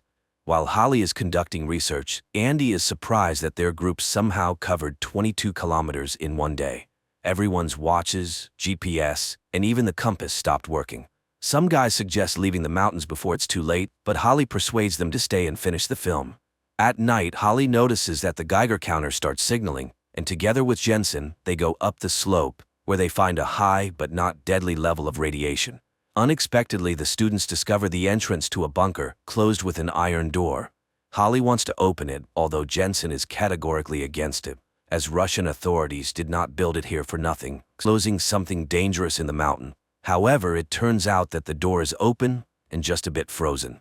Holly asks Jensen not to tell the others about the discovery to avoid causing panic among the already scared team. They return to the camp and settle for the night. Around 6 a.m., a huge avalanche roars down the mountains, killing Denise, injuring Andy, and sweeping away the tents and almost all supplies. At first, everyone quarrels, trying to find the culprit of the tragedy, but gradually they realize it was an attempt on their expedition. They help Andy and try to contact the outside world somehow. Holly tells them about the bunker, which enrages Hauser since they are freezing here in the snow, while it might be warm there. The students launch a signal flare and wait for help. After some time, 2 people arrive, claiming they saw the flare, but Andy does not believe them, since they have no backpacks and could not have reached here so quickly. He stays to hold them back while the others are ordered to run. The strangers shoot Andy and wound Hauser. Holly, Jensen, and the wounded Hauser barely manage to get into the bunker. The strangers pursue them, but the students close the door. The Americans turn on the lighting, although it is dim and flickering. Running through the tunnels, they find a laboratory full of various devices and documents, among which are old journals with the names of people who died in the line of duty. There are also details about the famous American experiment with the teleportation of the USS Eldridge. Hauser feels unwell and stays put, as Holly promises to find an exit in return for him. The students continue on alone. Soon, Holly and Jensen find the bodies of soldiers who recently died. One of them is missing a tongue, presumably the one they found earlier at the station, but the other bodies are very old and even skeletonized. The 2 open another door, behind which they sense movement. Suddenly, under the flashlight, they see exactly the same camera they have. Moreover, it has their recordings on it. Jensen recalls the teleportation of the Eldridge, which likely happened to them too.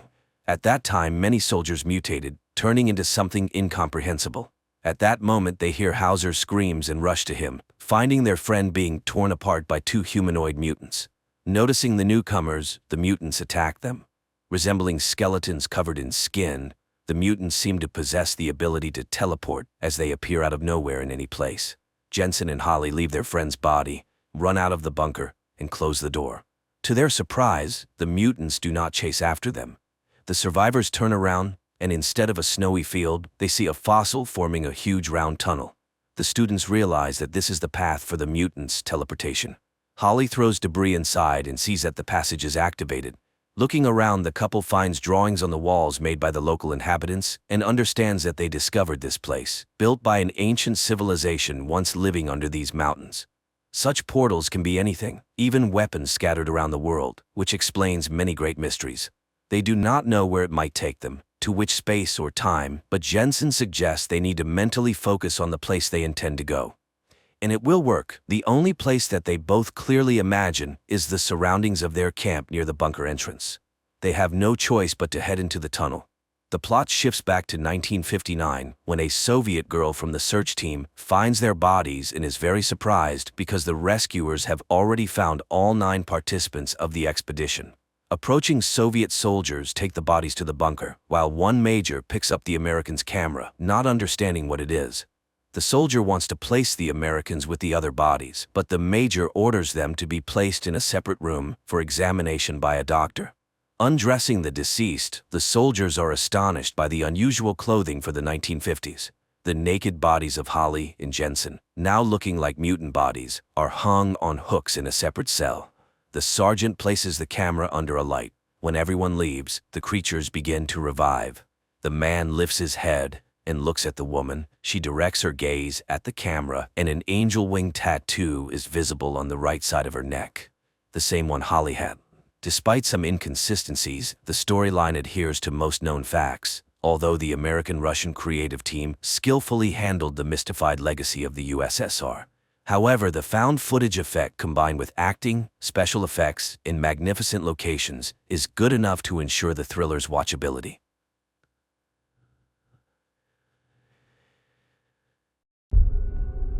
I can make you very special. Hundreds of years ago, people completely exhausted the planet's resources, leading to a total degradation of the population. The best scientists took it upon themselves to save the dying world. A renewable energy source was found. However, the greatest danger remained humanity itself. Differences led to divisions between the best and the worst. It was then decided to improve humans as a species. On their 16th birthday, everyone undergoes a procedure that makes them physically perfect. No longer does anyone need to envy others or prove their superiority. Tally is one of those waiting for that day. For now, she is called an ugly, but she has the opportunity to see what she will look like, as she can choose her eye color or skin quality. That evening, she sneaks onto a bridge where her friend Paris is waiting for her. They watch a party in the City of the Beautiful, envying those who are already there.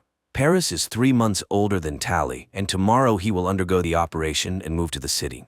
Tally will have to wait her turn, and she fears that Paris will forget about her. But he assures her that she will always be his squints, and he will always be her nose. He arranges to meet her in a month. The next day, the students gather in the main hall to greet those whose time has come. Dr. Cable talks about all the advantages of being beautiful and calls forward the future beauties. Paris says goodbye to Tally, and a girl named Shay, sitting next to her, notices this. In the evening, Tally returns to her room and remembers how she and Paris met when they arrived at school. He called himself Nose and she called herself Squints. One day the boy hurt his hand and the girl intentionally cut her palm. From that moment on, they shared a mark of ugliness, a scar on their palms, and the belief that they were perfect for each other. The next morning in class, Tally talks about the white tiger orchid, which supplies energy to the cities and decorates the fields. That evening, she undergoes the mandatory scan for her future transformation, where she chooses gold for her eye color and dreams of reuniting with Paris, from whom there has been no news. The day of the arranged meeting arrives. The girl sneaks onto the bridge, but Nose is not there. Tally decides to sneak into the City of Joy. She reaches the outskirts, where a party is in full swing. Suddenly, a mask falls from above, allowing its owner to change their clothing. Tally puts it on, selects a dress, and heads out to search for her friend in streets filled with lights, laughter, music, and celebration. Miraculously, she finds Paris, who barely recognizes her. Even the scar on his hand is gone, though he swore he wouldn't remove it. It turns out that after the transformation, an ugly person's life becomes entirely different, where an eternal friendship oath no longer matters. Tally removes the mask to remind him of herself, but immediately becomes an unwanted presence. She runs, grabbing a rescue vest on her way. Realizing she is about to be caught, Tally jumps from a skyscraper. The vest saves her, and she manages to reach the bridge, but she is pursued, and just as she is about to be caught, Shay arrives to rescue her on her hoverboard. The girls immediately feel a kindred spirit. Tally shows Shay how to sneak into the locked kitchen and tells her that her meeting with Paris left her disappointed. One day, Shay suggests that Tally learn to ride the hoverboard and gives her a forbidden book to read. Tally learns that Shay told her friends about her jump with the rescue vest, and now she is the heroine of the entire campus, which could lead to her being denied the operation. But she continues with her lessons and masters the hoverboard. Later, the girls discuss beauty, and unexpectedly, Shay reveals that she doesn't want to change at all. For now, she takes Tally to a training ground where, choosing the most difficult track, she puts on a masterclass. After riding, Tally returns the book, in which she enjoyed the free flow of everything in the world, from natural seasons to relationships. Then Shay suggests that they both refuse the operation and escape with her to the smoke, a place where people live freely. She takes her friend to the edge of the school grounds, and after leaving their tracking rings on a branch, the girls fly into the wildlands. Crossing a river, they arrive at the ruins of an old city. Shay shows her the remnants of a roller coaster, lamenting that it is destroyed. She takes her friend to a tall building where they can call her friends from the wild world by lighting a signal fire. Shay explains that in the outside world, people work for themselves, love, and have children. There are even old people there. Everything is like in the book they read. Shay was planning to escape with her friend David when she saw Tally on the bridge and came to her rescue. She wants to read books and have hobbies because after the operation, a person no longer decides how to live. Tally doesn't understand this, as she has dreamed all her life of being beautiful. So Shay leaves her with a coded path to the smoke and departs with David, whose fire lights up on the neighboring rooftop. Tally returns to the city, where the day of her transformation soon arrives. Unexpectedly, instead of the operation, she is taken to Dr. Cable, who turns out to be well aware of her friendship with the missing Shay. She insists that David is holding Shay against her will, brainwashing her. And only after Tally finds Shay and returns her to the city will she be allowed to become beautiful. A distressed Tally returns to her room, where Paris visits her. He advises her to do as Dr. Cable asks, as it is the only way they can be together. Tally agrees. Dr. Cable explains that the residents of the smoke are planning to destroy the city and have developed a weapon that Tally must find and neutralize. She sets off, receiving a pendant to activate when she finds the weapon. Tally follows Shay's instructions and after reaching the ruined roller coaster, rides it until she reaches an old railroad track. She camps in the forest for the night, lighting a fire, and unexpectedly finds charm in the surrounding nature. Later, she has to climb a steep cliff and cross the ruins on her hoverboard. The last stop is a white sea of orchids, where Tally settles in for the night. Meanwhile, Dr. Cable calls Paris and offers to further enhance him. That night, Tally wakes up surrounded by burning orchids. As she is about to lose consciousness, David finds her. He checks her over, discards the transmitters he finds, ignoring the pendant, which is not yet active, and takes her with him. However, the tracker informs Dr. Cable that Tally is in the right place. In the morning, David brings Tally to the smoke, where she reunites with Shay. However, the others find it strange that she managed to get there alone. Tally expresses her concern for Shay and believes she should return, but Shay has no intention of doing so and asks Tally to take a closer look at this way of life. The next day, Tally comes across a group of young people preparing for an expedition. It turns out that the fires are set by them because the orchids are toxic and drain nutrients from the soil, killing the planet. David offers her to join them and see the truth. The group flies on a mission aboard an ancient modified helicopter. From above, they see fields and forests destroyed by the orchids. Shay sets the plants on fire and a blaze erupts, suddenly revealing figures of people walking through the fire unharmed. Suddenly, the helicopter shakes and Shay falls down. Tally immediately jumps after her. She finds her friend and grabs her just as she sees a figure in a blue suit running towards them. But Tally grabs onto a rope thrown down from the helicopter and the two girls are pulled out of danger. Later, they discuss what happened, confused about how the city's scouts found them. Tally feels guilty and torn, as after getting to know the inhabitants of the smoke better, she has started to think differently. Here, everyone works but doesn't use money, they just trade. The elderly aren't a burden because they contribute in their own way. Most importantly, the people have chosen to be here. They melt down old iron and make useful things. When Tally asks about weapons, Shay simply shrugs, saying, "Why would we need them?" Tally joins in the work, and even though it's hard, she enjoys the process. In the evening, everyone gathers around the campfires, where she is treated to natural foods. David tells the people that scouts have been spotted, meaning the city hasn't stopped pursuing them. While the smoke believes in controlling nature, the city has perfected controlling people. By focusing on appearance, people stop reading, learning, dreaming, and choosing who they want to become. That's why they are ready to defend their freedom. The next day, David teaches Tally how to shoot a bow, noticing the calluses on her hands, and gives her his gloves as a gift. At that moment, the flamethrowers arrive, having encountered scouts again. However, these are not typical beauties, but very fast and strong guys. Later, Shay notices the gloves and explains that in this world, things are different from the city. If a guy cares for a girl, it means she's important to him, so Tally has to make a choice. One day, Tally asks David about the weapons. He takes her to his parents. They reveal that they used to be plastic surgeons. It turns out these operations are not as safe as people believe. There were even fatalities. While studying these cases, David's father noticed changes in the brain of the beautiful, realizing that after the procedures, people's thinking became clouded and they experienced a false sense of happiness. But only Cable realized the secret was uncovered, and they were removed from their work and their research results were confiscated. It became clear that the brain was being intentionally damaged to control people. David's parents were lucky to find themselves in a community of dissenters where they were given a medicine that helped them stay sane. That's why they fled and dedicated the rest of their lives to creating a cure. But one of the main components remained in the city. The serum is the weapon, though it's not yet completed. Once they obtain what's missing, they will need to test it on a person, but only if that person agrees. That night, Tally reflects on everything she's learned, takes off the pendant, and throws it into the fire, not realizing that by doing so, she activates it. She tells David what happened, but he reassures her that she has chosen the right path. He tells her she is beautiful and kisses her. The next morning, the city attacks the smoke. Men in blue suits trap the residents of the smoke in nets and gather them in the square. Tally holds back David, and they watch the events unfold from a distance.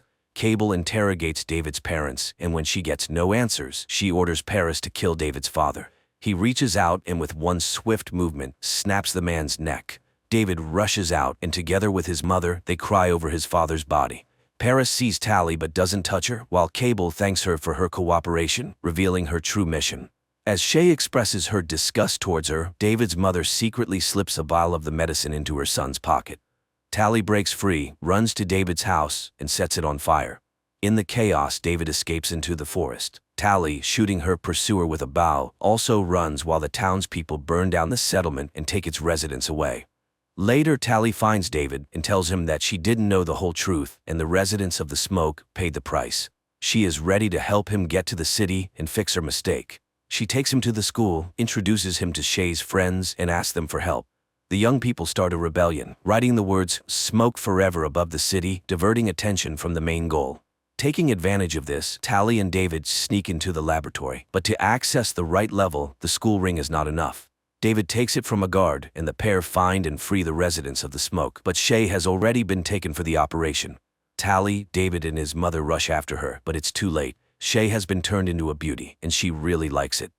At that moment, Paris and Dr. Cable enter the laboratory, urging people to finally make a choice. All three step into the transformation booths, but just as the process begins, a helicopter flies overhead, and David's friend uses a flamethrower to melt the outer glass. The system collapses, Tally pulls Shay out, and while David's mother finds the necessary component for the medicine, they escape. The group makes it to the roof, where they are stopped by Paris. Tally tries to remind him of their friendship, but he reaches out, and David, remembering his father's death, attacks the handsome man. After a struggle, Paris dangles over a waterway, and at the last moment, he recognizes Tally, but he slips and falls down. David leads Tally away. Later, the group gathers in the ruins of the ancient city. David's mother shows them the retrieved component and pulls the vial from her son's pocket. The medicine is finally ready, but Shay refuses to be the test subject, as she loves being beautiful. So Tally volunteers to return to the city, undergo the procedure, and then become a volunteer. It's very risky, but she is confident in her strength. Sometime later, the beautiful Tally admires the city and, when asked by the system, assures it that she is completely happy being perfect. The movie raises more questions than it answers. The city's motivation is unclear, as the beauties produce nothing but self-admiration, and the danger posed by the smoke isn't fully explained, but the visuals allow viewers to simply enjoy the beautiful scenes, forgetting about the absurdities of the plot.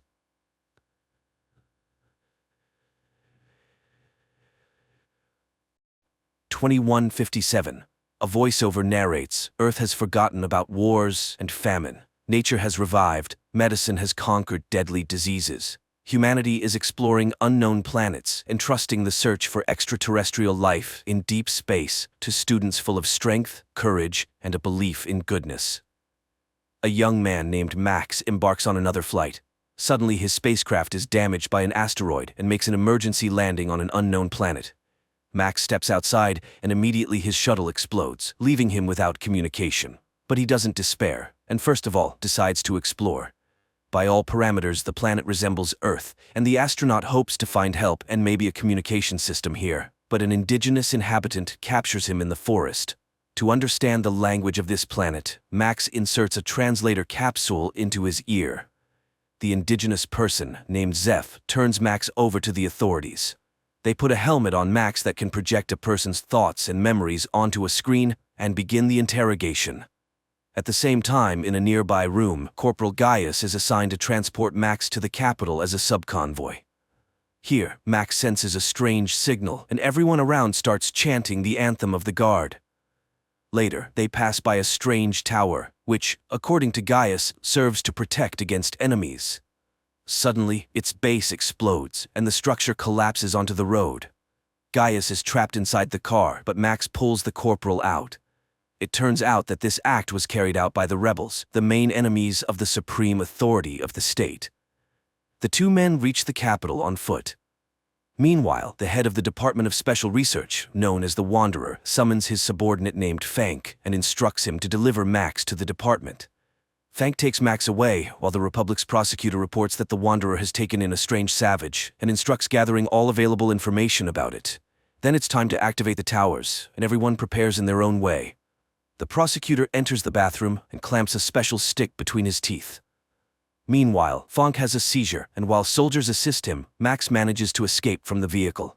The shocked young man walks through the city, marveling at the unfamiliar and incomprehensible life.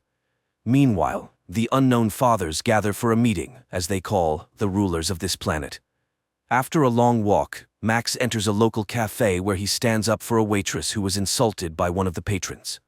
The grateful girl introduces herself as Rada. It turns out that she is the sister of Corporal Gaius. While escorting her home, Max gets into a brawl with a street gang and defeats them. Impressed, Rada takes him to her place. Later, Gaius returns home. Max starts asking questions about the workings of their world and quickly realizes that Rada and Gaius's minds are poisoned by propaganda and false information. Rada is convinced that their planet is hollow and there is no such thing as the sky or space. Meanwhile, Gaius educates his new friend about the political structure of their state, known as Saraksh. The Unknown Fathers are the saviors of the homeland who have stopped wars with the help of defense towers that protect the country from attacks. Nobody knows the Unknown Fathers' true identities because they are not rulers, but public servants. At Max's request, Corporal recommends him for the guard. Max demonstrates a high level of training, which surprises Gaius. The two men often argue about politics, and one day Gaius admits that neighboring states hate Saraksh because they were once a single state united by a common history. Gradually, romantic feelings develop between Max and Rada. They go for walks often and Max tells her about his home planet, Earth, and regrets that his parents believe he is dead. Soon, Max is tasked with catching rebels, whom they identify by their regular seizures reminiscent of epileptic fits. One of the rebels attacks the captain, and Max saves his life, after which the captain suddenly regrets catching them, as they are also human beings. Max reveals that he considered them something like savages. Later, Max attends interrogations and sees that the rebels are not terrorists, as the Unknown Fathers label them, but ordinary people with their ideals and beliefs. Max cannot come to terms with the cruelty of the interrogations and simply cannot believe that someone is paying the rebels to hate the government. Meanwhile, Fank reports to the Wanderer that he has found the savage, while Gaius and Max are summoned to the captain of the guard, who orders Max to execute the arrested rebels. Max leads the condemned to the execution site in the forest, but soon he returns to the commanding officer, drops his gear and weapons, as he has released the arrested rebels and walks away. Max begins to speak about the real and just order of the world that exists on Earth. In response, the captain shoots Max, and Gaius is ordered to write a report about the transfer. Meanwhile, the Unknown Fathers are discussing an attack on neighboring states. The prosecutor advocates for starting a war, and the chief father orders them to come up with a pretext, such as an attack on a tower. During this time, Max's body is recovered by the rebels. Among them is a doctor who is astonished because, according to all the rules, Max should have died. He reveals that the Unknown Fathers are a group of conspirators who have seized power and eliminated dissenters, thus diverting the population's attention from poverty and corruption. The towers are transmitters of special radiation that hypnotizes the impoverished people, although most of them do not notice it. The minority, which includes the rebels, experiences excruciating pain. The transmitters are activated twice a day across the country, causing people to go insane and die. Max is recognized as one of their own and taken for an operation to sabotage the tower, organized by the prosecutor through a traitor. Amid gunfire, Max makes his way to the transmitter and detonates it. However, the rebel squad perishes. Max seeks refuge in Rada's apartment, where he reveals everything he has learned about the towers. Gaius does not believe this and suggests that Max should return to his home and take Rada with him. But at that moment, the guards storm the apartment and arrest the men. Max is incarcerated in a prison, where he is recognized by the indigenous Zeph, who is also a rebel. Max tells Zeph about the tower's destruction and the loss of the rebel squad. Meanwhile, the Wanderer asks the prosecutor to hand over Max to him. The prosecutor, however, requests in return to halt the development of more precise transmitters, as he fears that his secret will be revealed since his reaction to the radiation is similar to that of the rebels, meaning he is also a dissenter. Later, Max and other death row inmates are sent to clear the southern borders of the remaining war robots. During this time, the prosecutor learns that Max is immune to the emitters. He decides to break the agreement with the Wanderer and orders Max to be brought to him. The next day, Max attempts to convey to the rebels the idea that they should not destroy the towers one by one but strike at the center where the signal originates. Zeph becomes furious and explains that the towers are not for identifying dissenters. They are active continuously, not just twice a day. The radiation from the towers robs people of their ability to think critically. However, it makes them believe everything that newspapers, radio, teachers, and preachers say. People can be made to believe anything. Only the rebels understand this, as the radiation does not hypnotize them, but only inflicts agonizing pain. Zeph continues, there are mutants in the south who are also unaffected by the radiation. However, they have no dealings with humans. Just then, they hear the roar of an engine, and Zeph identifies it as a self-propelled tank, trying to kill them. Max sprints to the tank, climbs inside, and disables the automatic control system.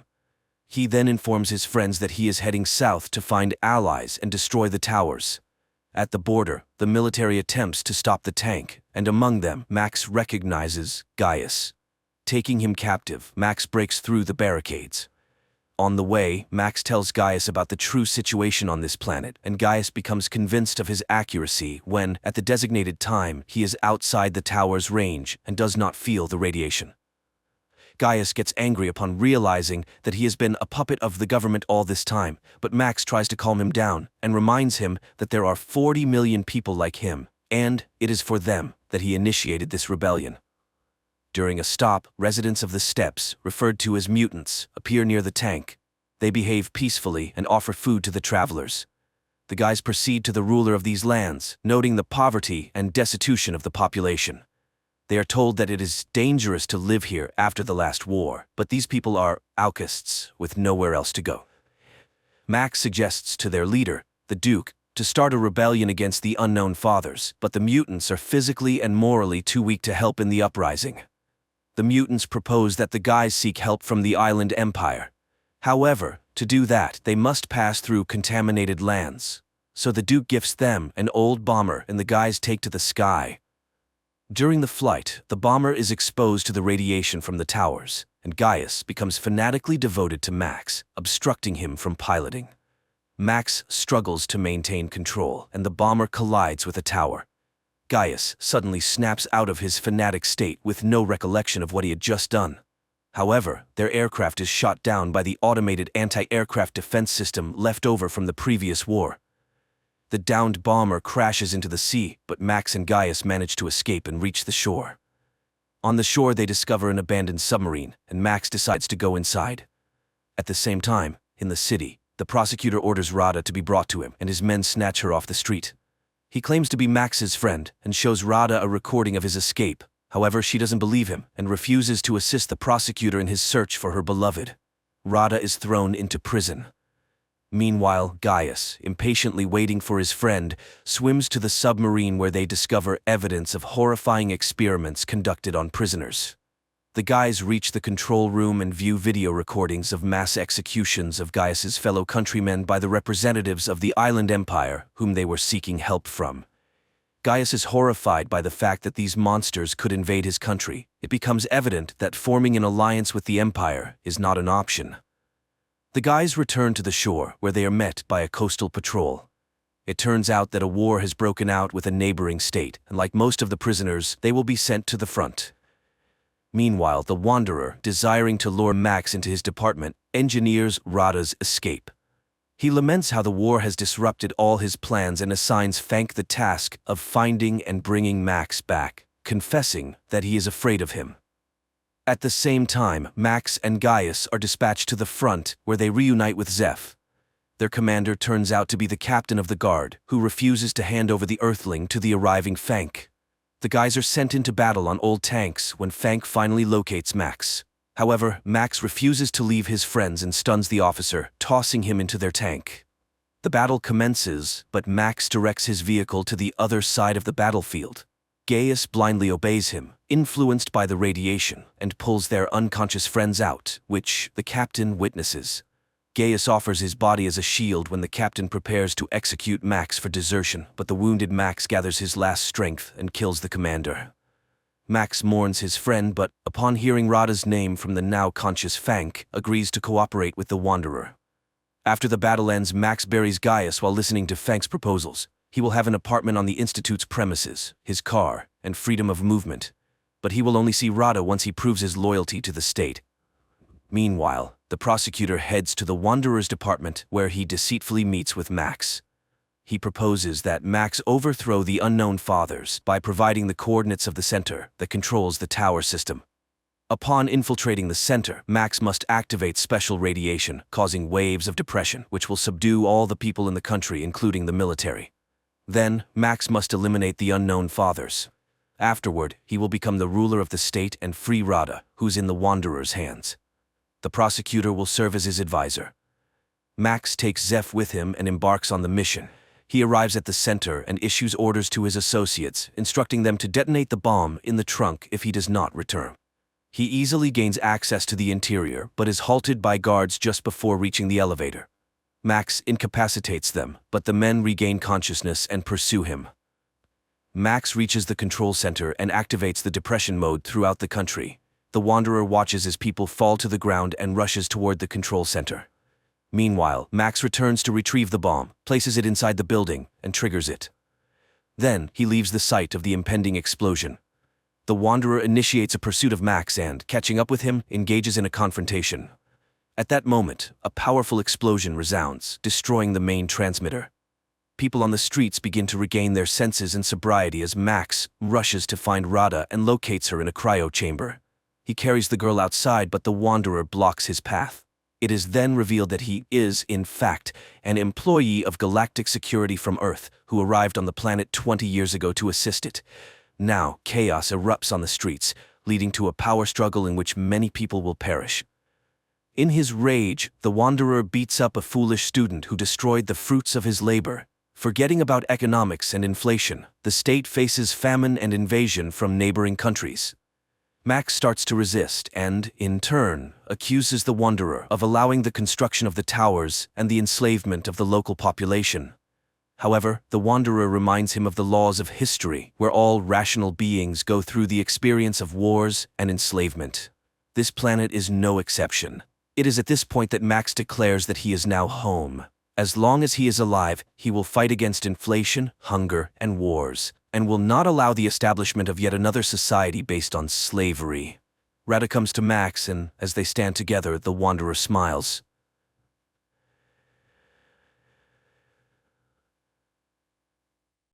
Mid-21st century, after conquering the moon, people desired more, and Mars became the new goal. The first ever manned flight to the Red Planet is underway, led by experienced astronaut Alexander Shapaev. Although the flight itself is successful, upon entering Mars's atmosphere, the landing module is hit by a meteor shower, causing it to encounter a sandstorm. Back on Earth, the head of Central Flight Control, Kovalev, orders Shapaev to take manual control of the module, but this fails to rectify the critical situation. Then, Kovalev commands the activation of the return program and the detachment of the small module from the main ship. However, the equipment fails. Shapaev manually detaches the module, saving the main crew. His colleagues can now return to Earth, but this astronaut cannot. Kovalev is deeply affected by the incident, while his interview about the upcoming Mars mission plays on TV, not foreseeing the tragic outcome. Once, Kovalev and Shapaev dreamed of flying to the Red Planet, but Kovalev never imagined his best friend paying with his life for it. Now, as the flight director, he must inform the world of the disaster. Kovalev steps out to address the gathered journalists. Meanwhile, on Mars, it turns out that although the module is severely damaged, the astronauts is alive. Chapayev establishes communication, just as Kovalev announces the astronaut's death on television and his heroic act of saving the main ship and crew. Upon learning this, Kovalev rushes to the communication screen, overjoyed to see his friend alive and well. Later, he begins calculating rescue options and asks Minister Rogachev to expedite the next expedition, which could save Chapayev. The minister is horrified by the impending costs. At the same time, a popular TV host reports the Mars disaster to the president of the television corporation, suggesting a show about space dogs instead of a hopeless report on the man stranded on Mars. However, the president advises delving into this topic and calls Kovalev to propose creating a show with his astronaut. A live broadcast from another planet is sensational. Kovalev is outraged by his cynicism as a man is left utterly alone millions of kilometers from his home planet with little hope for rescue. But the corporation president explains that all funds raised will go towards rescuing astronaut Chapayev, showing the world that people do not abandon their own. Kovalev retreats to his office, where photos of his military comrades reveal that he and Chapayev once served in the army together and have been friends since childhood. Looking at Chapayev's photo, the director announces the start of preparations for the rescue mission. Kovalev learns that only one module section remains intact. On Mars, Chapayev activates a robot to explore the area around the module, while Kovalev finds out that the module's power, designed for 30 months, will actually only last 13. The rescue expedition can be launched in 190 days, aligning with the phases of Mars and Earth. Similar developments exist in China and America. If agreements are reached with them, the rescue can be achieved within 13 months. But Chapayev must survive on extreme rationing. Dissenter psychologist Anna is ready to work with the astronaut as much and whenever needed to help him endure the upcoming year. Meanwhile, on Mars, Chapayev's robot detects an unidentifiable movement outside. Anna contacts the astronaut as it's important to know his psychological state, but Chapayev assures her that everything is fine. After talking with Chapayev, the minister announces that the expedition was a success. Since the module is established on the surface, the astronaut is alive and agrees to participate in the reality show. At Central Flight Control, television crews start their activities. Kovalev's protests are dismissed by the television corporation president, reminding him that this is all for the astronaut's rescue. TV host Grisha advises Chapayev to simply listen to him for the show to succeed. And so,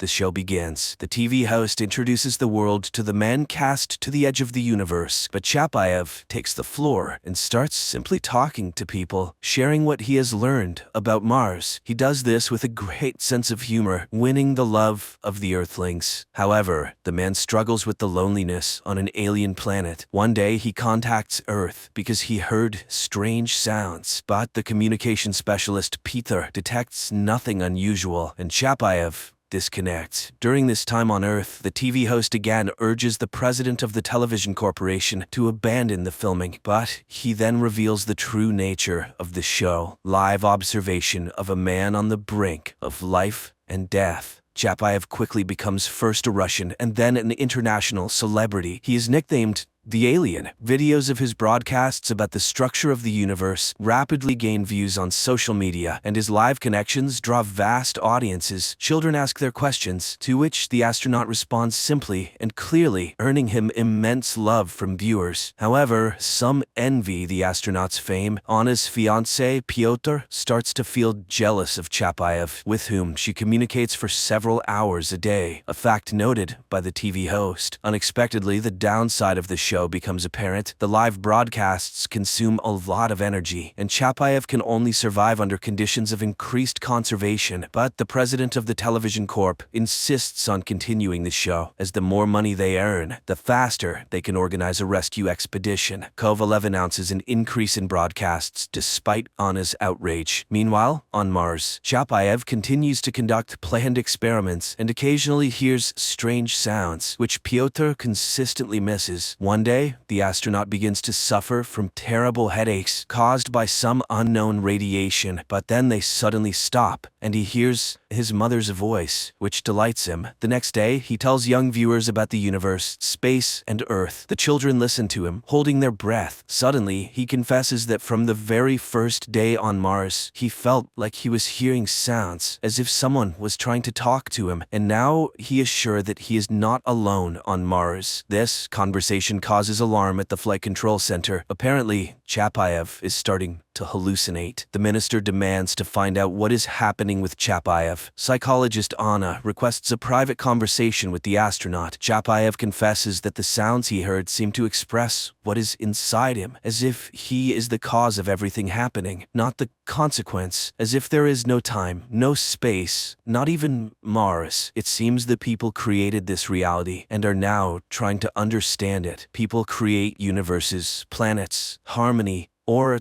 destroy them, and he feels like he is the cause of everything happening on Mars, and people are the cause of what is happening on Earth. Only on Earth there are many people, and everything is so confused, but on Mars, he is alone. The astronaut is surprised that no one but him hears sounds like a melody, and Anna concludes that these are hallucinations. During the next broadcast, Chapayev suddenly confesses that he feels lost. The TV host has to convince Chapayev that Earthlings are waiting for his return, but suddenly, the astronaut stops talking to Anna. He tries to explain that he encountered something anomalous on Mars, but the flight control center considered him insane. So, Chapayev deemed them insane. Earth was becoming more distant from him. Then, one day, communications specialist Piotr also catches strange signals. He tries to talk to Anna, but she, upset by the astronaut's behavior and her fiancé's jealousy suspicions, doesn't listen. By the next broadcast, Chapayev does not make contact at the appointed time. Anna tries to call him to talk, but unsuccessfully. Strangely, the president of the television corporation is only pleased by this. He contacts the minister and proposes to discuss the issue of power, as if Chapayev supports Rogachev, he could win the elections and become president. Meanwhile, on Mars, the search robot discovers an unknown, shapeless creature, previously unseen. Back on Earth, Rogachev calls Piotr and orders him to establish communication with Mars. He has a business proposal that Chapayev cannot refuse. Later,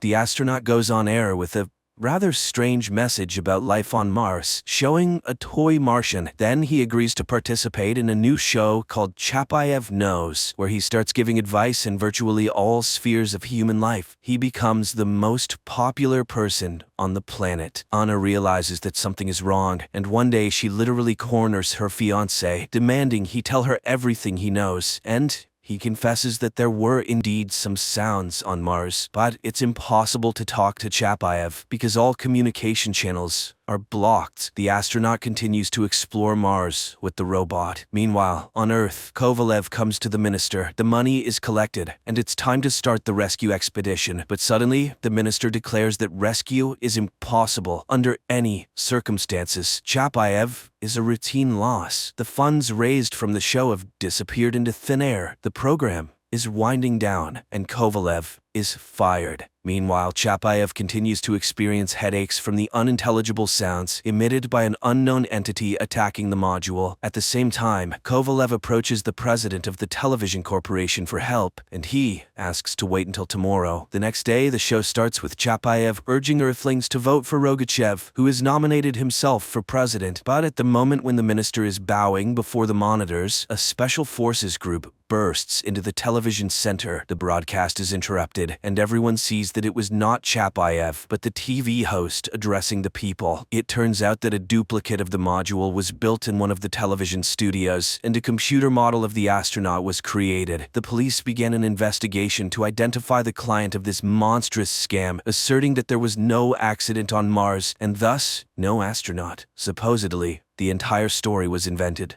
for the show. Kovalev is in despair. All hope has fallen. He won't be able to save his friend. Meanwhile, Rogachev is arrested. Kovalev breaks into the flight control center as TV reports the death of Chapayev. Kovalev fights with the special forces. A gunshot is heard. At this time, the president of the television corporation contemplates that Chapayev never existed. Never. But the astronaut does exist. A wounded Kovalev reaches the employees of the Flight Control Center and contacts Chapayev on Mars. He apologizes for Earthlings who are only interested in money and power. Kovalev tells his friend that the government decided to tell the world that there was no module, no landing on Mars, and Chapayev died several months ago on Earth while on duty. It was all fiction for the show, but if he could give people a sign, then the connection is cut off. An emergency news broadcast airs. American satellites recorded an explosion on the surface of Mars in the Cupid's Plateau area. All experts affirmed that it was the module of the International Martian Expedition, which is direct evidence that astronaut Chapayev was indeed on Mars. The astronaut, after the explosion of the module, goes into the deserts of Mars and talks about what the unknown Martian entity told him. Chapayev understood that humans inadvertently are the creators of the material universe. Each moment in time is an act of creation of the universe. Humans are creators who come and simultaneously create this material world to understand it. It's like the double-slit experiment in quantum physics, a well-known experiment confirming the immaterial nature of our universe, where elementary particles become matter only when observed. Humans are the cause of all misfortunes and catastrophes in the universe, just as each person individually is the cause of everything happening in their own life on Earth. Therefore,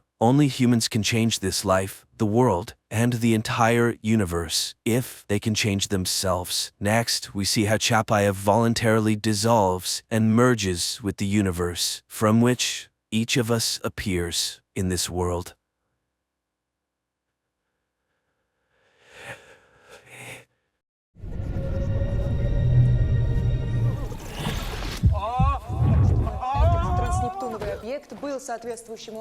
One day, an 11th grader named Nikolai comes to school and immediately gets into trouble with his classmate Victor. Victor is upset about an unflattering comment about their mutual love interest, Nastya, appearing on the board. Victor drags Kolya to the classroom, but Kolya tells everyone that this is nothing compared to what awaits them in the future. After all, an alien spaceship is already on its way to Earth. However, the pilot made a mistake and arrived in the wrong place, accidentally catching the signal of Kolya's best friend and avid gamer, Fima. Thanks to this mistake, Earth will soon join the Star Federation, which will immediately accelerate progress in all areas of knowledge and medicine. But in 2110, military conflicts will begin with the Cosmic Pirate Alliance, led by Glot, who can travel through time. Humans had a tough time until a special squad led by Kira was sent into battle. She will reach Glot and sacrifice herself to destroy him. Kira will leave behind a daughter, Alice, who will study at the same school as Kolya, but 100 years in the future. However, Alice finds studying completely uninteresting. Some of her classmates of alien origin pay attention to her and offer friendship, but the girl's mind is occupied with entirely different thoughts. On this day, she returns from school, greets the robot Werther, and shows off new bracelets that allow for creating combat simulations. Werther immediately helps her pass a level, fighting 3 space pirates at once. At the most inopportune moment, her father, Professor Seleznev, appears in the simulation and gets hit in the nose. Alice immediately stops the fight and helps the injured. Here, the father notices the bracelet, which turns out to be sent from the military academy named after her mother, where she applied for admission. The man is outraged by her decision, but Alice reminds him that after the battle, her mother's body was never found, so she could very well be somewhere in the past. Alice takes her father to the tree growing in the middle of his bio-laboratory. An unmistakable heart silhouette, 100 years old, is visible on the bark. Could this be a message from her mother? Moreover, the robot has already found a similar woman in the past, a physics teacher from Moscow named Margarita. Coincidentally, she turns out to be Kolya's teacher, and in her time, she is rushing to the classroom where the boys are sorting things out. Understanding the situation, the teacher stops the fight.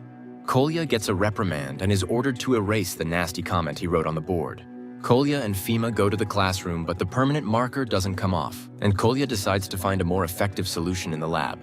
He breaks the doors, climbs to the top shelf where some vials are stored, and drops a water-filled lens, but it falls to the floor in a kind of slow motion. Kolya tries to find an explanation for this effect. Examining the wall, he finds a hidden safe, from which he takes out a box containing something strange, resembling a small galaxy. Suddenly, this object gets absorbed into Kolya's palm and he starts to convulse, while a voice whispers to him that the Cosmian has reappeared in the system. Terrified, Kolya runs into the corridor, and then outside. But the schoolyard around is completely different. There are many aliens around the school. Eventually, Kolya bumps into Alice, who, without understanding, performs a move and throws the boy to the ground. He sees the girl and is at a loss for words. Then he complains of feeling unwell, causing the girl to laugh. Is his biodata chip not working? Kolya doesn't understand her sarcasm and asks to call an ambulance. Alice then realizes that something is wrong with the boy. Besides, he is dressed very strangely.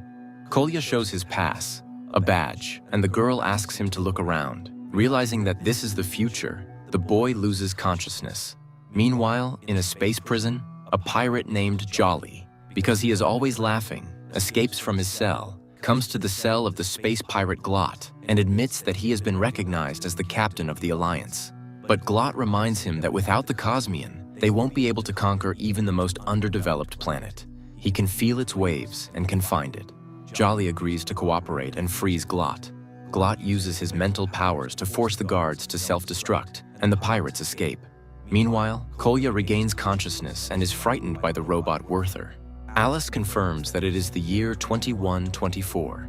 She shows him a view of a futuristic city with blooming sakura and white bridges. The temperature is now controlled by humans. Machines are used as needed. The meat they eat is artificial. At this time, Professor Seleznev comes to the laboratory. Learning that the boy somehow traveled from the past, he begins the analysis and finds that Kolya's body contains a cluster of exotic matter with variable gravity, what they call the Cosmian. Kolya explains where and how he found this object. Learning that his physics teacher is named Margarita, Alice immediately understands that this is her mother. After this news, the father shows Alice a letter. In it, the missing wife explains that because of the Cosmian, she ended up in 2014. The problem is that with its help, one can only move exactly 100 years. Kira changed her details and hid securely so that the pirates wouldn't find her.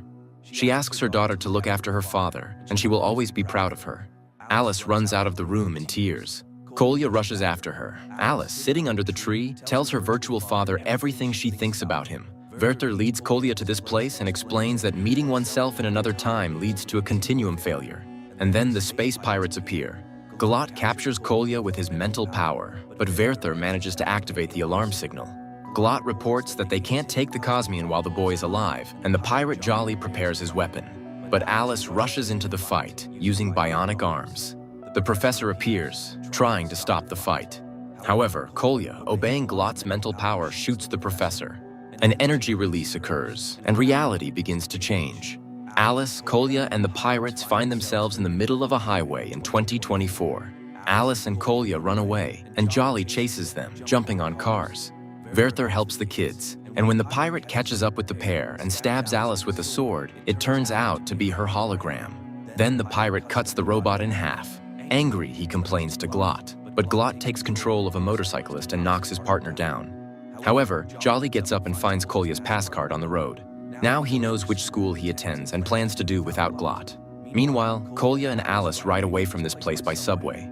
Kolya takes the girl to his home. He explains to his mother that Alice lost her keys and cannot stay outside, and she allows the girl to stay overnight. At night, Kolya admits that he writes texts and performs rap dedicated to Alice. This makes an impression on her. Meanwhile, Jolly tries to get to the school, but taxi drivers take him for a lunatic. So Jolly grabs a smartphone with a mapped route from one of the taxi drivers and heads to the place on foot. And physics teacher Kira sees a news report about the incident on the road and recognizes the pirate Jolly. The next morning, Kolya brings Alice to school, where Nastya mistakes her for his new girlfriend and starts to harass the couple, not letting them pass. Then Kolya sees his physics teacher Kira, catches up with her, and starts telling her what happened. But the woman notices Fima and is puzzled because he should be at Kolya's apartment playing. The conversation is interrupted by the appearance of Jolly, who, seeing Kira, proposes to settle the matter peacefully. But the woman engages in a fight.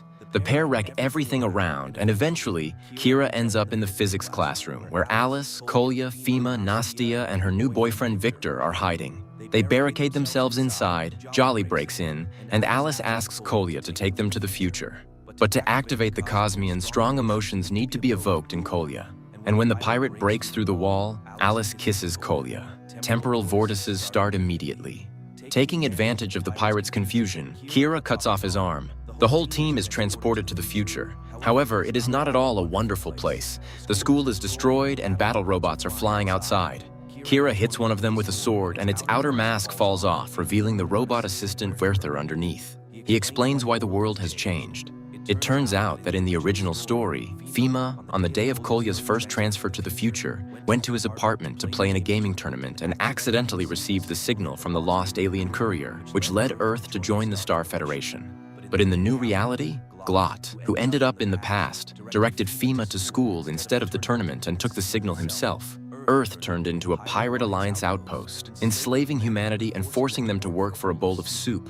Werther leads the team to Jolly, who has hardly aged over 100 years. It turns out that he was the one who saved Werther, disguising him as a pirate bot.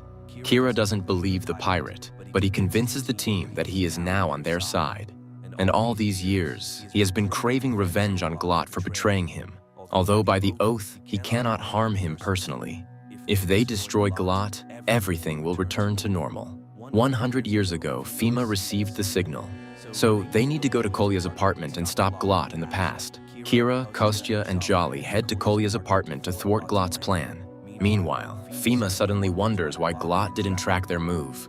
The friends conclude that it is a trap, and indeed, they fall into a pirate ambush.